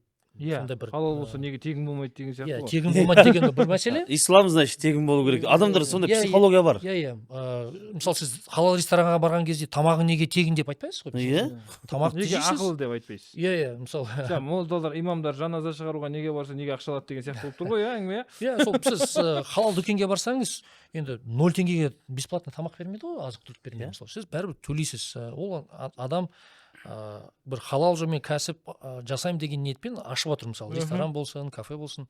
Тура сол сияқты исламдық банкта халал жолмен табыс тапқысы келеді. Өйткені бұл қайырымдылық ұйым емес қой. Бұл табыс табу үшін, бірақ халал жолмен табыс табу үшін құрылған қаржы институты. Бірақ қаржы институтының мысалы бизнес жасаған кезде үстінен қосатын табыс мөлшері нарықтағы жағдайға байланысты. Мысалы үшін біздер ойлаймыз ғой, неге Америкада я болмаса Европада кредиттар сондай арзан. Иә. Мысалы үшін 1%, 2%. иә, мысалы Европаның, мысалы Англияда мысалы неге дағдарысқа дейін 1,5% мысалы ипотека 20 жылға алады, 1,5% ставкасы тегін ғой, мысалы үшін 1,5% деген мысалы тегін. Сөйтіп біздер көп жағдай ойлаймыз, неге Европада, неге Америкада олардың ставкасы арзан, бізде сондай қымбат. Қымбат болып тұрған себебі өйткені бізде экономикада инфляция өте жоғары. Мысалы үшін ақшаның құнсыздану өте жоғары болғаннан кейін бүкіл қаржы айналымын реттейтін біздің ұлттық банк бар. Агенттік қой. Ұлттық банк, ұлттық банк жыл сайын мысалы ақшаның құнын бекітетін базовый ставка дейміз ғой. Өте қиын тақырып негізі. Жоқ енді жаңа мейлінше тоқталып түсінікті ету керек, біз беру керекпіз бұл ақпаратты. Былай қарапайым тілмен түсіндіруге тырысайық. Сол ақшаның айналымын бекітетін сол ұлттық банк бекітеді. Өйткені елдегі инфляцияға қарай бекітеді. Егерде мысалы азық-түліктің қымбат болу қарқыны тез жүріп жатса, онда ұлттық банк базовый ставканы көтереді. Оның басты мақсаты елдегі инфляциямен күресу. Ол сондықтан да кредиттің бағасын көтереді. Арнайы кредиттің бағасы болса, енді таза экономикалық тұрғыдан қарайтын болсақ, егерде елдегі кредиттің ставкасы қымбат болса, онда кәсіпкерлер ондай кредитті алмайды, кәсіптері дамымайды, демек экономика салқындайды деген. Демек бір экономикадағы реттеу керек болмаса, мысалы іс-қимыл бәсеңдейді, сол бәсеңдеудің арқасында ақша айналымы азаяды, сөйтіп инфляция азаяды деген мақсаты сол да, жалпы базовый ставканың несі. Бірақ Қазақстандағы инфляция жоғары болып тұрғаннан кейін базовый ставка өте жоғары, ал бүкіл кредиттар сол базовый ставкаға байланған. Мысалы үшін мен жеке меншік банк болсам, мен ұлттық банктың базовый ставкасына қараймын. Мысалы үшін Қазақстандағы қазір базовый ставка осы жақында 18% болып қайтадан қалды өз қалпында. Демек Қазақстандағы теңгенің құны 18% болып тұр. Егерде мен сізге қарызға ақша беретін болсам, енді бір жылға мысалы бердім, бір жылдың ішінде 18%-ке менің берген ақшам құнсызданады. Төмен түсіп кетеді. Өспейді. Демек, мен сізге 1 миллион теңге бердім, сіз маған 1 миллион теңге қайтардыңыз. Бір жылдан кейін қайтарған 1 миллион теңгенің құны 180 мың азайып қалды. Яғни кәсіпкерліктегі адамдар бір нәрсені сататын болса, сол бір жылдық құнсыздануды бағаға қосады, иә? Баға қосады. Ол минимум 18 деп қоссаңыз, сіз 0-ге шығасыз. Енді пайда табу үшін онда 28 деп 28 деп сосын сөйтіп ипотеканың, я болмаса жалпы кредиттің қымбат болып тұрған себебі сол да. Өйткені елдегі инфляция деңгейі өте жоғары. Ана қара. Көз ашылып жатыр. Америкада мысалы үшін қазіргі инфляция 4% айналысында. Америкада. Сондықтан да олардың кредиттары 5,5, 6-ға дейін барады мысалы үшін. Жақсы кездері Америкадағы инфляцияның несі 0,25% болады мысалы үшін. Сонда әлемнің бәрінде инфляция ма? Былай тұрақты тұрған мемлекеттер бар ма? Инфляция бар жерде бар. Барлық жерде бар. Яғни ешқайсында өспейді, бәрінде құлдырау. Бәрінде құлдырау бар. Бірақ құлдырау мөлшері неғұрлым мемлекеттің экономикасы мықты болса, ол жақта құлдырау аздау. Экономика аздау, енді бізді дүниежүзі бойынша қарайтын болсақ, біздің Қазақстан экономикасы енді үлкен емес. Енді мысалы бүкіл дүниежүзінің экономиканы алсаңыз, оның тең жартысын Америка мен Қытай алып тұр мысалы үшін, қалған 50%-ын бүкіл 100 қанша 200 мемлекет бар ма, сол бәрі ішіне кіреді. Қазақстанның да бір әйтеуір кішкентай, бір әлемдік экономикаға бір біздің үлесіміз ондай өте кішкентай. Сондықтан да дүниежүзіндегі болып жатқан инфляцияға біз бәрі бізге тиеді, ықпал тиеді. Сол себепті біздегі елдегі инфляция сол жоғары болып тұр. Керемет. Қарапайым. Жоқ, түсінікті болды. Шыны керек, ше? Түсінікті болды. Әйтпесе бұндай нәрселерді нақты цифрмен айтқаннан кейін жаңағы өзінің бір көбінесе қаржы саласындағы біздің тіліміз бір жаңағы өзінше Аулау, иә, бір- кейіннен аударылған тілдер ғой енді орысша қоспасаң не істемесең сосын халық бүйтіп бір екеуін қарайды да тыңдайды да өздеріңмен өздерің болыңдаршы дейді анау бір баяғыда бір есімде ана бір КВН-да ма сондай бір әзіл болатын да осындай финансовый жайында болатын бір передачалар бар да сондай жүргізетін ше халық соны қалай көреді дейді да бла бла бла бла деньги бла бла бла бла қымбат бла бла бла бла төмен и все это бла бла бла бла осылай көреді дейді да адамдар ше ананы көріп шынымен ше көріп аны күліп отырасың ғой шынымен солай да енді түсінбей отырасың не істемей отырасың бұның барлығы кімге қызық үлкен ақша айналдырып отқан кәсіпкерлер бұндай терминдермен таныс инвестирование импорт экспорт жасап отқан кісілерге соларға және балаларым өскенде сауатты болсын қаржыны игерсін енді мен тек қана ақшасы бар адамдарға деп те айта алмаймын мысалы менің особо ақшам жоқ бірақ қызық мен үшін өйткені бұл ақпаратты білу арқылы мен кейіннен мүмкін бар баламның болмаса бір інімнің болмаса бір ағайынымның өзінің қаржы саласына бір айтып осы ақпаратты беру арқылы өз септігін тигізу мүмкін да сол себепті мен үшін қызық та сондықтан бірақ бұны мен сол қалап отырған сізді осы жерде болғаныңызды қалаған қарапайым тілде түсіндіру ғой көрдіңіз өйткені көп жағдайда негатив бар да бізде қоғамда мысалы үшін халал бір банк болсын халал бір қаржы компания болсын әйтеуір бір халал жоба ашылса қаржы саласында бұл мұсылмандарың екі есе үстінен қосады болмаса өте көп деп мысалы сондай бір негатив бар да неге бір жағынан неге табыс қосасыңдар демек бесплатно болу керек деген бір халал болса неге тегін болмайды деген сияқты ғой алла алла разылығы үшін деген нәрсені кейде адамдар тегін деп түсінеді ғой алла разылығы үшін деген нәрсе адамдар өзінің деңгейінде өте жоғарғы қызметте көрсетіп жауапкершілікпен өз міндетін атқару деген ұғымға да кіреді ғой дұрыс па ұстаз алла разылығы үшін істеп берші дейді да ол жаңағы ар жағында не дейді на самом деле шынайы келгенде сіз өзіңіздің қызметіңізді кемеліне жеткізіп одан асырып тұрып жасап берсеңіз ол аллахтың разылығы үшін да әлі халал осы орайда мен де айтқым келеді енді осы орайда шынымен де пайғамбарымыз саллаллаху алейхи вассалам хадистері ғой осы неге проценттерге қатысты қиямет жақындаған кезде бұл риба кірмейтін жері қалмай қалады деген сияқты сөздер келеді ғой сол үшін де пайғамбарымыз қиямет жақындағанда бұл дінді ұстану не болады жаңа қолға шоқ ұстағанмен тең болады қиямет жақындағанда ол жалпы қиын мәселе да пайғамбар тағы да хадис бар білесіз сондай бір қиыншылық бірақ фитна заманында сондай уақыттарда сол құлшылық ғибадатына берік болған адам ол бейне бір маған қарай көшіп келген адаммен тең дейді маған қарай көшіп келгенмен тең дейді яғни пайғамбарымызға адамдар не үшін Меккеден Мединаға көшті құлшылық ғибадатын дұрыстап жасау үшін да дәл осындай заманда сол құлшылығына мән беріп жүрген адамдар олар маған қарай көшіп келгенмен бірдей тең деді бұл пайғамбарымыз саллаллаху алейхи уассаламадан дінді ұстанып жүрген адамдар үшін айтқан өте бір үлкен сүйінші хабары да кеше мынандай бір хадис оқыдым шатаспасам имам әл-Хакимнің риуаятында келеді пайғамбарымыз саллаллаху алейхи уассалама бір күні тұрды айтады қандай адамдардың имандары таңғаларлық дейді таңғаларлық қалай ойлайсыңдар дейді сахабаларына сахабалар тұрады да я расулалла дейді мүмкін періштелердің иманы таңғаларлық шығар дейді пайғамбар айтады неге олардікі таңғаларлық олар алланың құзырында емес па алланың кереметтерін алланың құдіретін көріп жүргендер ғой олардың иманы таңғалатын емес дейді да олардың ондай состояниеда күшті таңертеңнен кешке дейін зікір етіп жүрулері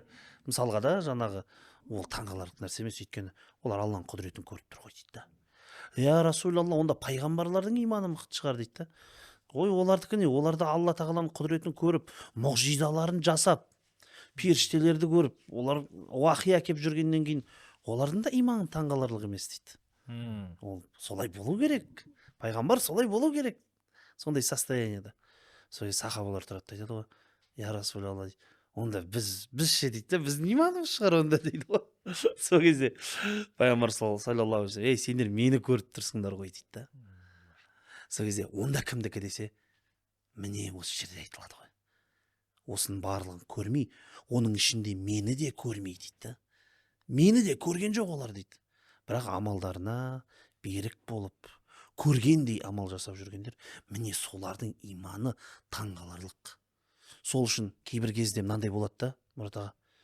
бір адам жұмыс істеп жүреді. Өзін харамнан қашайын деп, шынымен әлі жалдамалы пәтерде тұрып жатқан шығар. Харамнан қашайын деп, көне көлік мініп жүрген шығар да. Я, жұрттар оған таң қалады да. Жұрттар оған таң қалады. Пайғамбар да оған таң қалып отыр да. Сондай заманда өмір сүріп, бізді көрмей жүріп, біздің кереметтерімізді, мұғжизаларымызды көрмей, сондай иман келтіріп тұрсың ба? Сенің иманың таңғаларлық деп айтып отыр ғой негізі. Бұның барлығы біздің пайғамбарымыздың бізге айтылған сүйінші хабарлары да. Алхамдулилля. Сол үшін сахабалар бұл діннің негізін сөйтіп қалап кетті, біз ұстандық. Дәл сондай осы елімізге дін келіп жатқан кезде, сол иманына берік болып, харамға бармай жатқандар, мен сол кісілердің істері шынымен де таңғаларлық.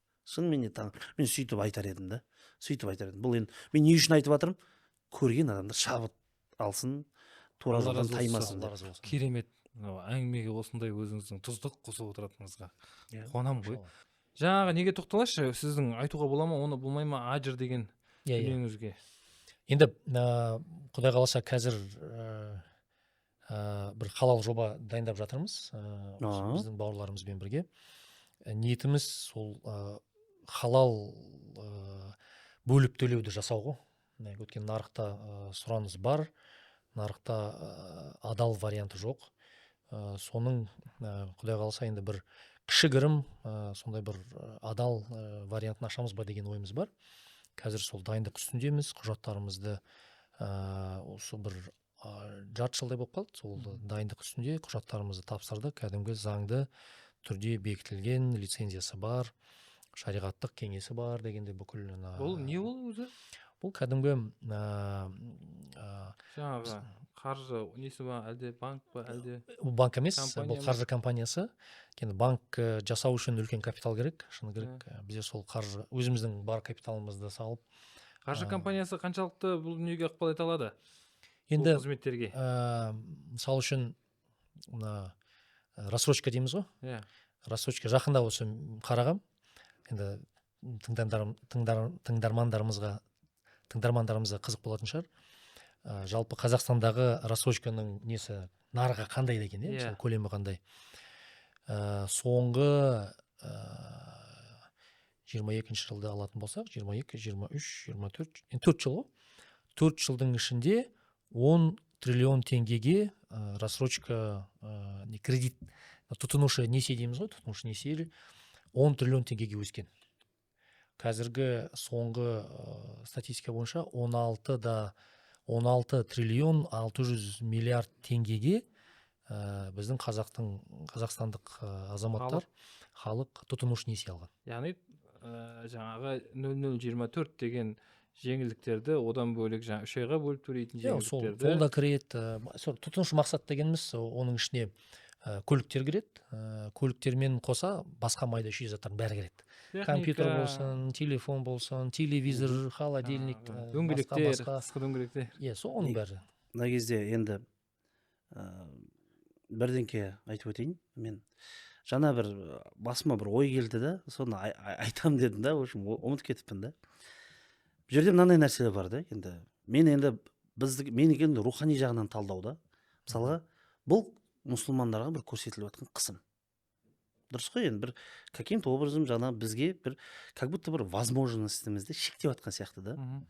Бірақ негізінде адам осындай бір қиын жағдайларға түскен кезде бар ғой, шынымен көп қимылдай бастайды жалпы. Мысалы, мынандай бір не бар, оқиға бар. Бұл бір кітаптарда айтылатын бір оқиға, бір кісілер дейді өмір сүріп жатты дейді. Олардың бір сиыры болатын дейді. Олар бір сол сиырды сауып ақша тауып жатты дейді. Сиыр тасабат, сүтін көп болса сүтін сатады, сосын өздері де содан жаңағындай жейді, ішеді деген сияқты ғой, ірімшігін жасайды. И сөйтіп не керек? Бір күні бір туысқаны оны көреді. Ана кісілердің жағдайы нашар. Бір туысқаны көреді да, түнде барады да, сиырын өлтіріп кетеді ғой. Сиырын бауыздап өлтіріп кетеді. Сосын барып, сиыр өліп қалғаннан кейін, манағы туысқандарына 1-2 жылдан кейін айналып келсе, үлкен дәу үй салып алған, тамаша машина көлік алып алған, жағдай кетіп қалған былайша айтқан кезде. Сөйтсе, не болды? Жаңағы алдындағы сиыр қайда? Қалай мынандай жағдайға жетіп қалдыңдар десе. Сол сиыр өлгеннен кейін әйелім екеуміз не істей бастадық. Әйелім, сен не істей білетін? Мен бұдан бөлек тағы мынандай выпечка жасай аламын, ананы істей аламын, тәттілер жасаймын. Сен не істейсің? Мен мебель жасай аламын, ұста бола аламын, бүйте аламын, сөйте аламын, темірден бірдеңкелер жасайтын өнерім бар деп потенциалдарын ашып, керісінше келесі уровеньға көтеріліп байып кеткен да. Яғни мұсылман адам ретінде пайғамбарымыз бізге өмірге позитивпен қарауды үйретті ғой. Негізінде осындай бізде бүйтіп істеме деген шектеулер керісінше негізі бізді шыңдау керек. Көбірек жұмыс істеуге, көбірек әрекет жасауға, жаңағындай бұл өмірде көбірек табысқа жетудің жолдарын ойлап, дамып, оқып, өсіп, өркендеп, кез келген жаңағындай жерден халал жолды тауып, содан жаңағындай жұлып алып шығатын негіз бізді шустрилыққа тәрбиелеу керек қой. Сол үшін мен әрдайым айтатыным бар. Мысалға Алла Тағала Құранда 4 әйелге дейін алыңдар дейді ғой, мысалға. Дұрыс қой? Жаңағындай өздерін 2, 3, 4-ге дейін алсандар болады дейді Алла Тағала. Бұл аятта негізінде не нәрсе жасырын тұр? Сенің бойыңда 4 отбасыны асырай алатын потенциал бар деген сөзді негізінде. Демек әр еркек Алла Тағала ал деп тұрса, демек сен асырай алатын, сенің бойыңда потенциал бар. Сондай ақша таба алатын потенциал бар сенің бойыңда. Жұмыс істеуге, қозғалуға, көтерілуге, өсуге, өркендеуге, одан шығатын 40 қанша балаң болады, соның барлығын өсіріп тәрбиелеуге сенің бойыңда потенциал бар. Сен Құдай айтып отқан сияқты сен соларды ашпай өтсің деп. Негізі осыны айтайын деген мынандай ғой. Позитивпен қарайтын болсақ,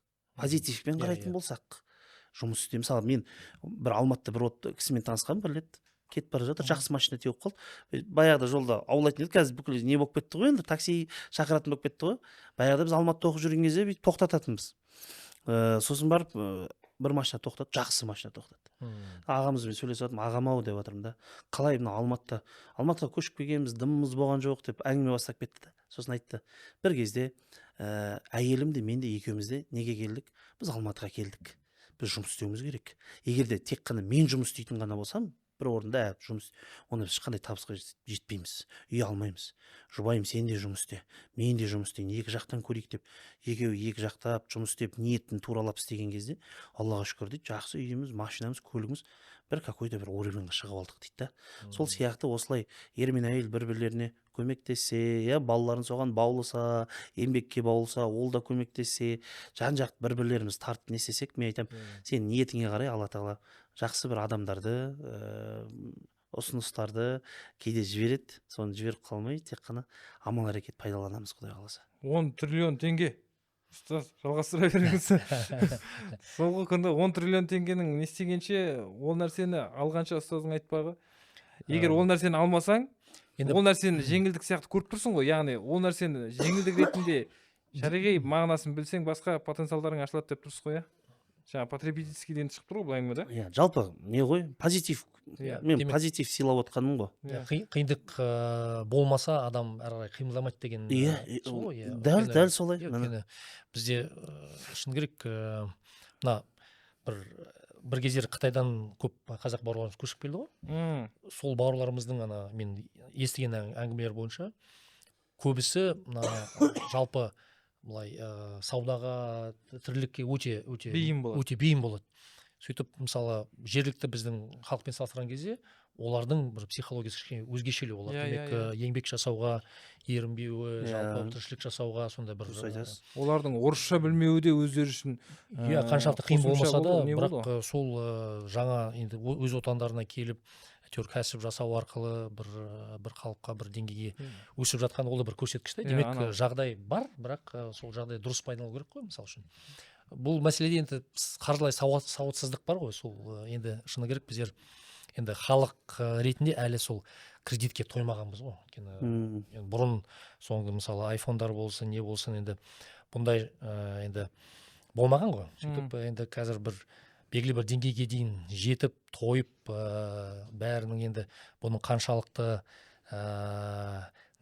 риба несиенің қаншалықты тиімсіз екенін, қаншалықты жалпы отбасылық бюджет болсын, отбасылық дамуға болсын қаншалықты әсерін тигізетінін әр адам өзі пікірлесе, ойланса, көзі жетіп, сөйтіп соған келсе, әрине одан кейін уже басқаша ойлай бастайды. Бәрібір бұл этаптан да біз өтуіміз керек. Жаңағы бауырлар деген сөзден шығады, қандас бауырлар бар ғой, жаңағы неден келген сол жігіттер айтады, достарым бар арасында. Біздің сол кезде орысша білмеуіміз өте бір өзіміз үшін қиын болды, минус болды деп сездік дейді. Бірақ шын мәнінде егер біз орысша біліп, жаңағыдай орыс тілін білген кезде, біздерді жаңа жұмысқа алатын кезде біз енді жаңағы орысша қоспай сөйлейді ғой. Біз секілді жаңа кейбір сөздер кетіп қалмайды да. Олар жаңа қазақи, мынау шығыс беткей, күнгей деп сөйлейді. Сол тілмен дейді, біздер білмегеннен кейін біздер жұмысқа алмады дейді. Біз біреуге жалдамалы жұмысшы болмадық дейді, кәсіпке кетіп қалдық дейді. Сол кәсіпті жүрді, қарызға баттық, сөйтіп сонымен не керек, аяқтанып кетті дейді. Яғни оның бір нәрсені білмеудің де өзінің қайыры бар деп. Қайыры болып тұр ғой, сол қайыр. Мен де сол ғой, сол қайырын іздеп тұрған түріміз ғой енді. Әйтпесе бұндай, бәлкім бұндай нәрсе болмаған кезде мұсылмандардың ішінен де кәсіпкерлер шықпайтын беді, байлар да шықпайтын беді. Бірақ Аллаға шүкір, қазір байып жатқан, үлкен табысқа жетіп жатқан мұсылмандар қаншама. Кейде мешітке жұмаға барасың, жаңағындай мешітке жұмаға келген машиналарға бір қарап қоясың да, Аллаға шүкір деп жаңағындай альхамдулилля деп қоясың да, күшті машиналар сатады да. Мұсылмандар байып жатса, жалпы өзім қуанам қатты ше. Кім болмасын, өзім өте қатты қуанам, альхамдулилля. Дұрыс, Алла берсін, береді. Мұрат аға, машалла, Алла разы болсын. Керемет, ұстаз. Мұрат аға, қазір жалпы өзіңіз кәсіпкерсіз ба? Негізі бірнеше пассивный кәсіпте жүріп, мынаны қосымша бір өзіңіздің неңіз ретінде алып жүрсіз бе? Әлде бұны да өз жұмыс ретінде қарап қозғап жүрсіз бе тақырыптарды? Енді қазіргі өзіміздің кәсіптеріміз бар, сол бірнеше жобаларда кәсіп жүріп жатыр. Бұны бұл өзімнің жеке бір мақсатым, ниетім, яғни бір дінге қылып жатқан қызметіңіз деп санайсыз ғой? Енді өзімнің әйтеуір білген ақпаратты максимально түрде тарату ғой. Енді басында айттық қой, бізден де білімі алдағайда жоғары азаматтар бар. Бірақ әйтеуір менің өз мақсатым, былай түсінемін, микрофон сияқты ғой, жақында бір микрофонның қазақшасын естігем. Үнтаяқ. Үнтаяқ сияқты әйтеуір білетін ақпаратты таратып жеткізу, сол бір пайдасы болса да, әйтеуір кішкентай үлесіміз тисе, енді сол мақсат сол ғой. Енді жеке неге айтайық, жаңа хобби деп айтып қала жаздадым да, жаңа саланы ше, сөйтсек ол хобби емес екен ғой, сіздің хоббиіңіз велоспорт екен ғой, айтайықшы. Жалпы былай негізі велоспортқа көшейікші, қызық ол да ше, негізі қазақша сөйлейтін, жалпы қазақша ойланып, мысалға біз сияқты ауылдан шыққан балдарға бір велосипедпен айналысатын, біздер ана Орал деген велосипед теуіп өстік та, өйтіп қақиып. Анау жатып алып, мынандай үшкір бас киім киіп алып, жаңа тырысқан денеге бір форма киіп алып, апарық бір өздерінше бір не бар, жаңағы винокуровты ғана білеміз ғой, былайынша көшеде бір велосипедисттер кетіп баратады, оларды сопровождать етіп баратады. Қызық қой, былай біз үшін бір как будто бір кинода өмір сүретін адамдардың бір спорт сияқты. Сіз өзіңіз сол туралы айтыңызшы. Велоспортпен айналысасыз ғой. Қалай, жалпы қымбат спорт па? Бұған қалай бауладыңыз? Англияда жұмыс істеп жүріп келдіңіз ба? Англияда жұмыс істегеніңіз туралы айтсаңыз да болады, айтпақшы. Қадірменді көрермендер, мен осы орайда ескеріп кетейін. Бізде кейбір сұрақтар жасұланның өзінің бір күшті, бір қызығып жүрген мәселелері болады да, сол нәрселерді сұрағысы келгенде туындайтын сұрақтар да бар. Күшті ғой? Жалпы 2021 жылы бір жолдасым, давай велоспортқа барайық, велоспортқа үйренейік деп сөйтіп мені қатты үндеу жасады да. Сөйтіп біз бардық, бір күнде велосипед алдық. В общем, өмір бойы сізге үндеу жасап жүрген жеңгем екен ғой. Досым жолдас емес. Болды. Досым. Бәсе жаман ойлап қалдым. Ойламаңыз деп. Сол әйтеуір досым айтты, велосипедке көрейік, барайық. Сол 40-тан кейін келіп отқан сияқтысыз біраз дүниеге, иә? Иә, сол 40-тан кейін жасым 41-де. Қаулы экстаз сияқты отырсыз ғой, нағыз өмір 40-тан кейін басталады деген ше. Сөйтіп бір күнде бардық та, велосипедін, шлемін, әйтеуір киетін формасын, киетін бәтеңкесін бір күнде алдық. Сөйтіп ол бір тапқан бір тренер болды, мықты тренер, кезінде ана үлкен профессиональный неге қатысқан мықты жігіт, орыстың жігіті. сөйтіп соған бардық, бір күнде әйтеуір үйтіп мініп кеттік. Енді велосипед айдағанбыз ғой енді. Орал айдағансыз ба? Иә, айдағанбыз ғой. Бірақ ана велоспорттағы бәтеңкелер басқа. Өйткені ол ана бәтеңкені неткен кезде бәтеңкең қатырылады да, педальға былай. Қатырылған кезде оны шаңғы сияқты бүйтіп. Шаңғы сияқты жабысып қалады. Жабысып қалады. Сөйтіп тоқтасаң, ана аяғыңды шешіп үлгермесең құлайсың да. Өйткені бір кәдімгі не сияқты емес, былай аяқты тоқтай салады. Оны психологиялық түрде шешіп үлгеріп, сондай бір соны үйрену керек та. Шешімдер қабылдау үйрену керек дейсіз ғой. Иә. Өйткені мысалы ана тауға көтерілген кезде жылдамдық өте кішкентай ғой. Сол кезде әйтеуір уже құлайын деп бара жатқан кезде нені шешіп үлгеріп аяғын қоя салып үлгеру керек та. Сөйтіп соны үйретті біздің тренер. Сөйтіп соны үйретіп әйтеуір командаға бірге жүрдік. Сөйтіп бір қызық әңгіме айтайын. Бір 2 ме 3 тренировка қатыстым. Сөйтіп енді жолдасым дедіңіз ғой. Әйеліме мақтанайын деп бір әйтеуір бір неге бардық, паркке. Енді мен қалай айдаймын деп көрсетейін деп неттім да. Мінекей мен велосипедке үйрендім дегенде сөйтіп ол келді. Мен қара дедім де сөйтіп отырдым. Сөйтіп өзімше айдап баратым ғой. И ананың қасына әйелімнің қасына тоқтаған кезде аяғымды шешіп үлгере алмадым да. Кеттіңіз бірге. Сөйтіп бірінші құлаған сол болды. Сол. Жалпы сосын біздер аптасына 3 рет жүретін болдық. Аптасына таңертең 3 рет кәдімгі командамен. Сөйтіп белгілі бір километр ма жүріп қайтатын? Енді басында әрине новичоктардың командасы бар, сосын орташа деңгей бар, сосын қатты жүретіндердің командасы бар. Біздер сол орташалардың деңгейінде жүрдік.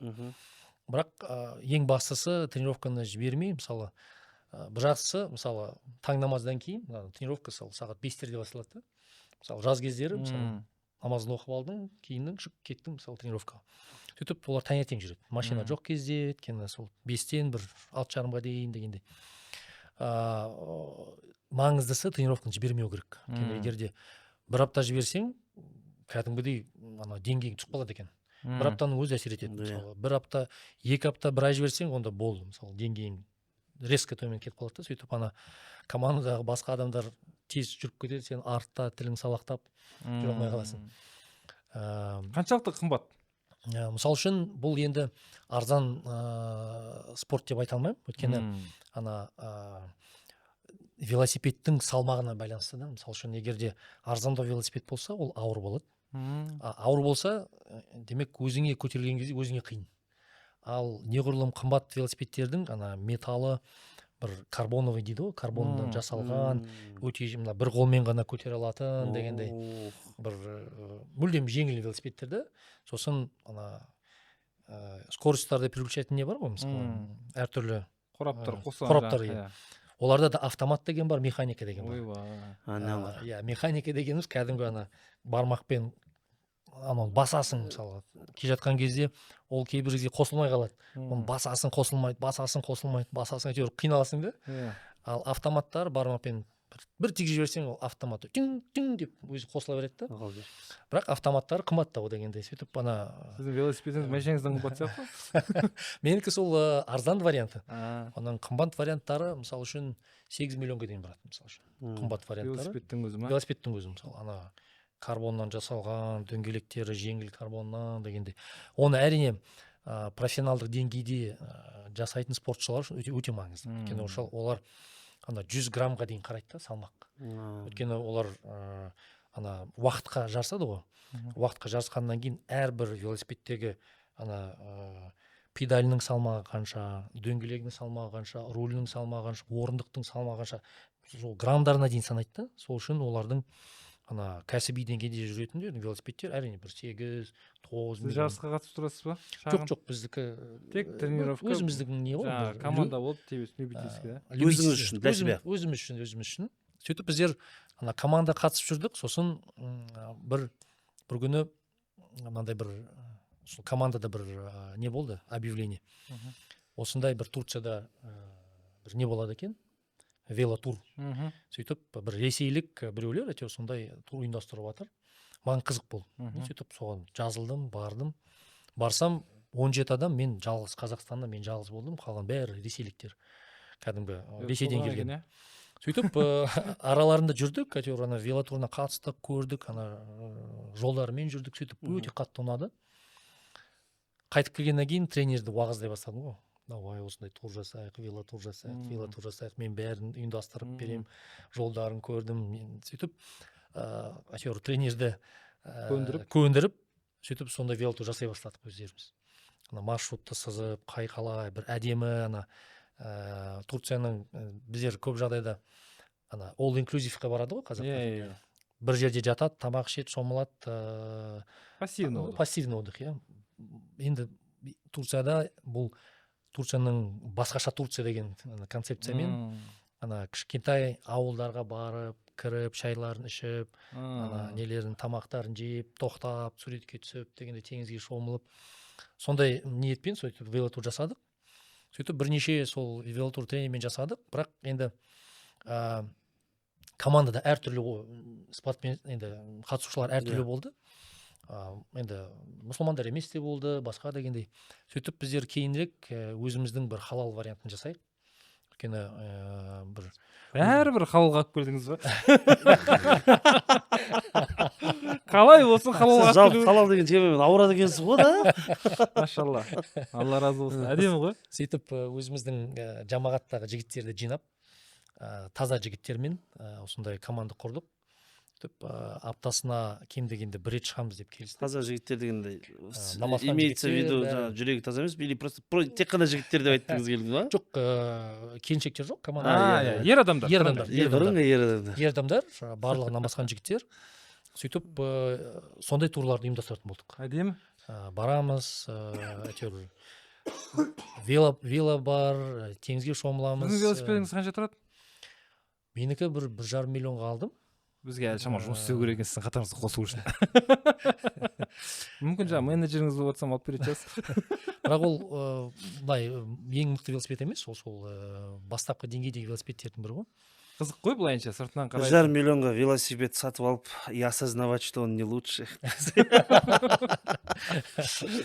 Бірақ байқаған сол велоспортқа басымен кіргендер бір велосипед алады, сосын одан кейін оны сатады да, одан жақсысын алады. Машина қызық болмай қалатын сияқты ғой, машина тек жаңа тасымалдаушы көлік ретінде ғана ана велосипедтің несіне кетіп қалатын сияқты ғой. Сол командаға жүрген қазір мысалы бұрынғы командадағы көп адамдар қазір деңгейлері өсіп, кәдімгі бір Азиядағы жарыстарға қатысып, жеңіп, сол деңгейлерін көріп жатырмыз. Біз енді сол любительский деңгейде қалдық өзіміз үшін, тек қана сол. Сіз Англияда жұмыс істедіңіз, тұрдыңыз, өмір сүрдіңіз. Сол болашақ бағдарламасымен ба? Болашақ бағдарламасымен мен 1 жыл оқыдым, Эдинбург қаласында, сосын қайтып келдім. Сосын банкіге жұмысқа тұрдым. Банк жүйесін содан білетіңіз. Иә, сол енді бірінші мамандығым политолог деп айттым ғой. Соған келдім Қазақстанға. Политолог болам, осындай деп келген енді армандарым бәрі сосын жоқ болды, өйткені жұмысқа ешкім алған жоқ. Сөйтіп не бар, басқа вариант қандай бар деп, тілдің арқасында сол банкіге мені алды. Банкіге жұмысқа кіріп істедік. Бірақ Ұлыбританияға қайтқым келді да, сол қайтудың амалдарын іздедім, өйткені сол жақтағы бір ерекше атмосфера ұнады сол кезде. Енді жаспыз ғой, 22-деміз. Сосын әйтеуір бір әртүрлі варианттарды іздеп, BBC деген британский радио бар ғой, телекорпорация. Ютубта да бар каналдары. Телевизоры бар, радиосы бар. Ақпарат порталы ғой. Ақпарат телекорпорация ғой кәдімгі. Соның дүниежүзілік қызметі бар, BBC дүниежүзілік қызметі. Рекламасын көріп қалдым. BBC дүниежүзілік қызметі қазақ редакциясын ашайын деп жатыр. Сол қазақ редакциясына журналисттер іздеп жатыр деген сондай бір реклама көрдім да. Қатсам деп сразу жазылдым. Бардым. Барсам кәдімгі үлкен біздің мықты енді журналисттер қатысып жатыр конкурсқа. Кәдімгі қазақ әдебиетінің майталман кәдімгі үлкен журналисттер қатысып жатыр. Мен журналистикада нольмін. Тәжірибем жоқ. Журналист емеспін, журналистика оқымаған. Сөйтіп әйтеуір, бірақ бастапқы талабы ағылшын мен қазақ тілін жақсы меңгерген адам болу керек деді. Өйткені бүкіл ақпарат ағылшын тілінде келеді. Сөйтіп ағылшын мен қазақ тілін екеуін аударып жүру керек. соның арқасында мен алды. Өйткені мен ағылшынша енді жақсы болды. Сөйтіп мені алды, бірақ бір условие қойды. Қазақ тілін әлсіздеу, сен қазақ тілін жетілдіру керексің. Сіз орысша оқығансыз. Мен қазақша оқыдым, бірақ енді Алматыда өскеннен кейін бәрібір шүдірлеп орысша сөйлегеннен кейін ол жақта бір қазақ тілінің бәрібір талабы жоғары болды. Әдеби жаңағы. Иә, сөйтіп маған айтты, аламыз, бірақ бір условие бар, 6 айда сен қазақ тілін жетік білу керексің, дамыту керексің дейді. Сөйтіп контрактқа қол қойып 2003 жылы июньда мен Лондонға кетіп қалдым. BBC дүниежүзілік қызметінде сөйтіп қазақ редакциясының продюсер ретінде алды. Сөйтіп үш продюсер, енді үшеуміз де продюсер болдық. Біреусі Қабдеш Жұмаділ деген жазушы бар. Сол ағамыздың баласы Дәулет деген жігіт, сол старший продюсер болды. Сосын Әзілхан Нұршайықов деген біздің жазушымыз, сол кісінің немересі Дина Нұршайықова, сол кісі продюсер болды. Мен әйтеуір тілдің арқасында үшінші адам ретінде алды. Қазақтың сені жаңағы маңдайына біткен жазушылардың ұрпағымен жұмыс істеген екенсіз. Иә, сөйтіп мына жақта BBC, мына жақта қазақтың аймақтары дейсіз ғой. Иә, сөйтіп әйтеуір алланың бір себебімен сол кісілердің қасында жұмыс істедік. Сөйтіп Лондонға келдік. 2 жыл жұмыс істедім. Бірақ әйеліммен сол Лондон қаласынан таныстым ғой. Әйеліңіз қазақ? Қазақ, осы Алматыдан. Ол да сол бір Алла тағаланың жазуымен. Алматыда кездеспей Лондонда кездестіңіздер ма? Иә, ол ағылшын тілін үйренем деп Лондонға барған. Сөйтіп сол кезде таныстық. 2004 жылы. 2004 жылы 22 шілдеде есімде таныстық. Сөйтіп сол кезде әйтеуір сол жақта әйтеуір бірге кездесіп дегендей, сосын үйленеміз деп шештік. Лондондағы махаббат болып тұр екен ғой. Иә, Лондондағы махаббат. Әйтеуір содан кейін үйленеміз деп шешім қабылдаған кезде әкеме звондадым ғой. Осындай папа, осылай үйленейін деп жатырмын. Папаның бірінші сұрағы, әйтеуір қара емес пе деп деген.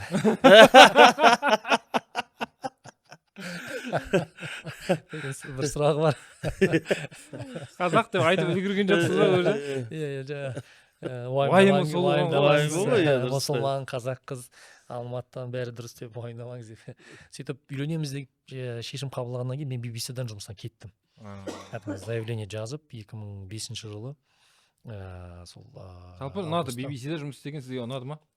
Жалпы мен қазір былай осы өткен жылдық тәжірибемен артқа қараған кезде бір жағынан журналистік осы бір тәжірибе, зерттеу нәрселерді үйренген сияқтысыз. Жалпы сұхбат алу мәселесі, ақпаратты сараптама жасау, ақпаратты белгілі бір жеткізу деген дерек көздерді анықтау. Сол тәжірибе өте пайдалы болды. Қазіргі мысалы Инстаграмдағы басқа жасап жатқан жұмыстарымызға ол да бір жақсы тәжірибе болды негізі.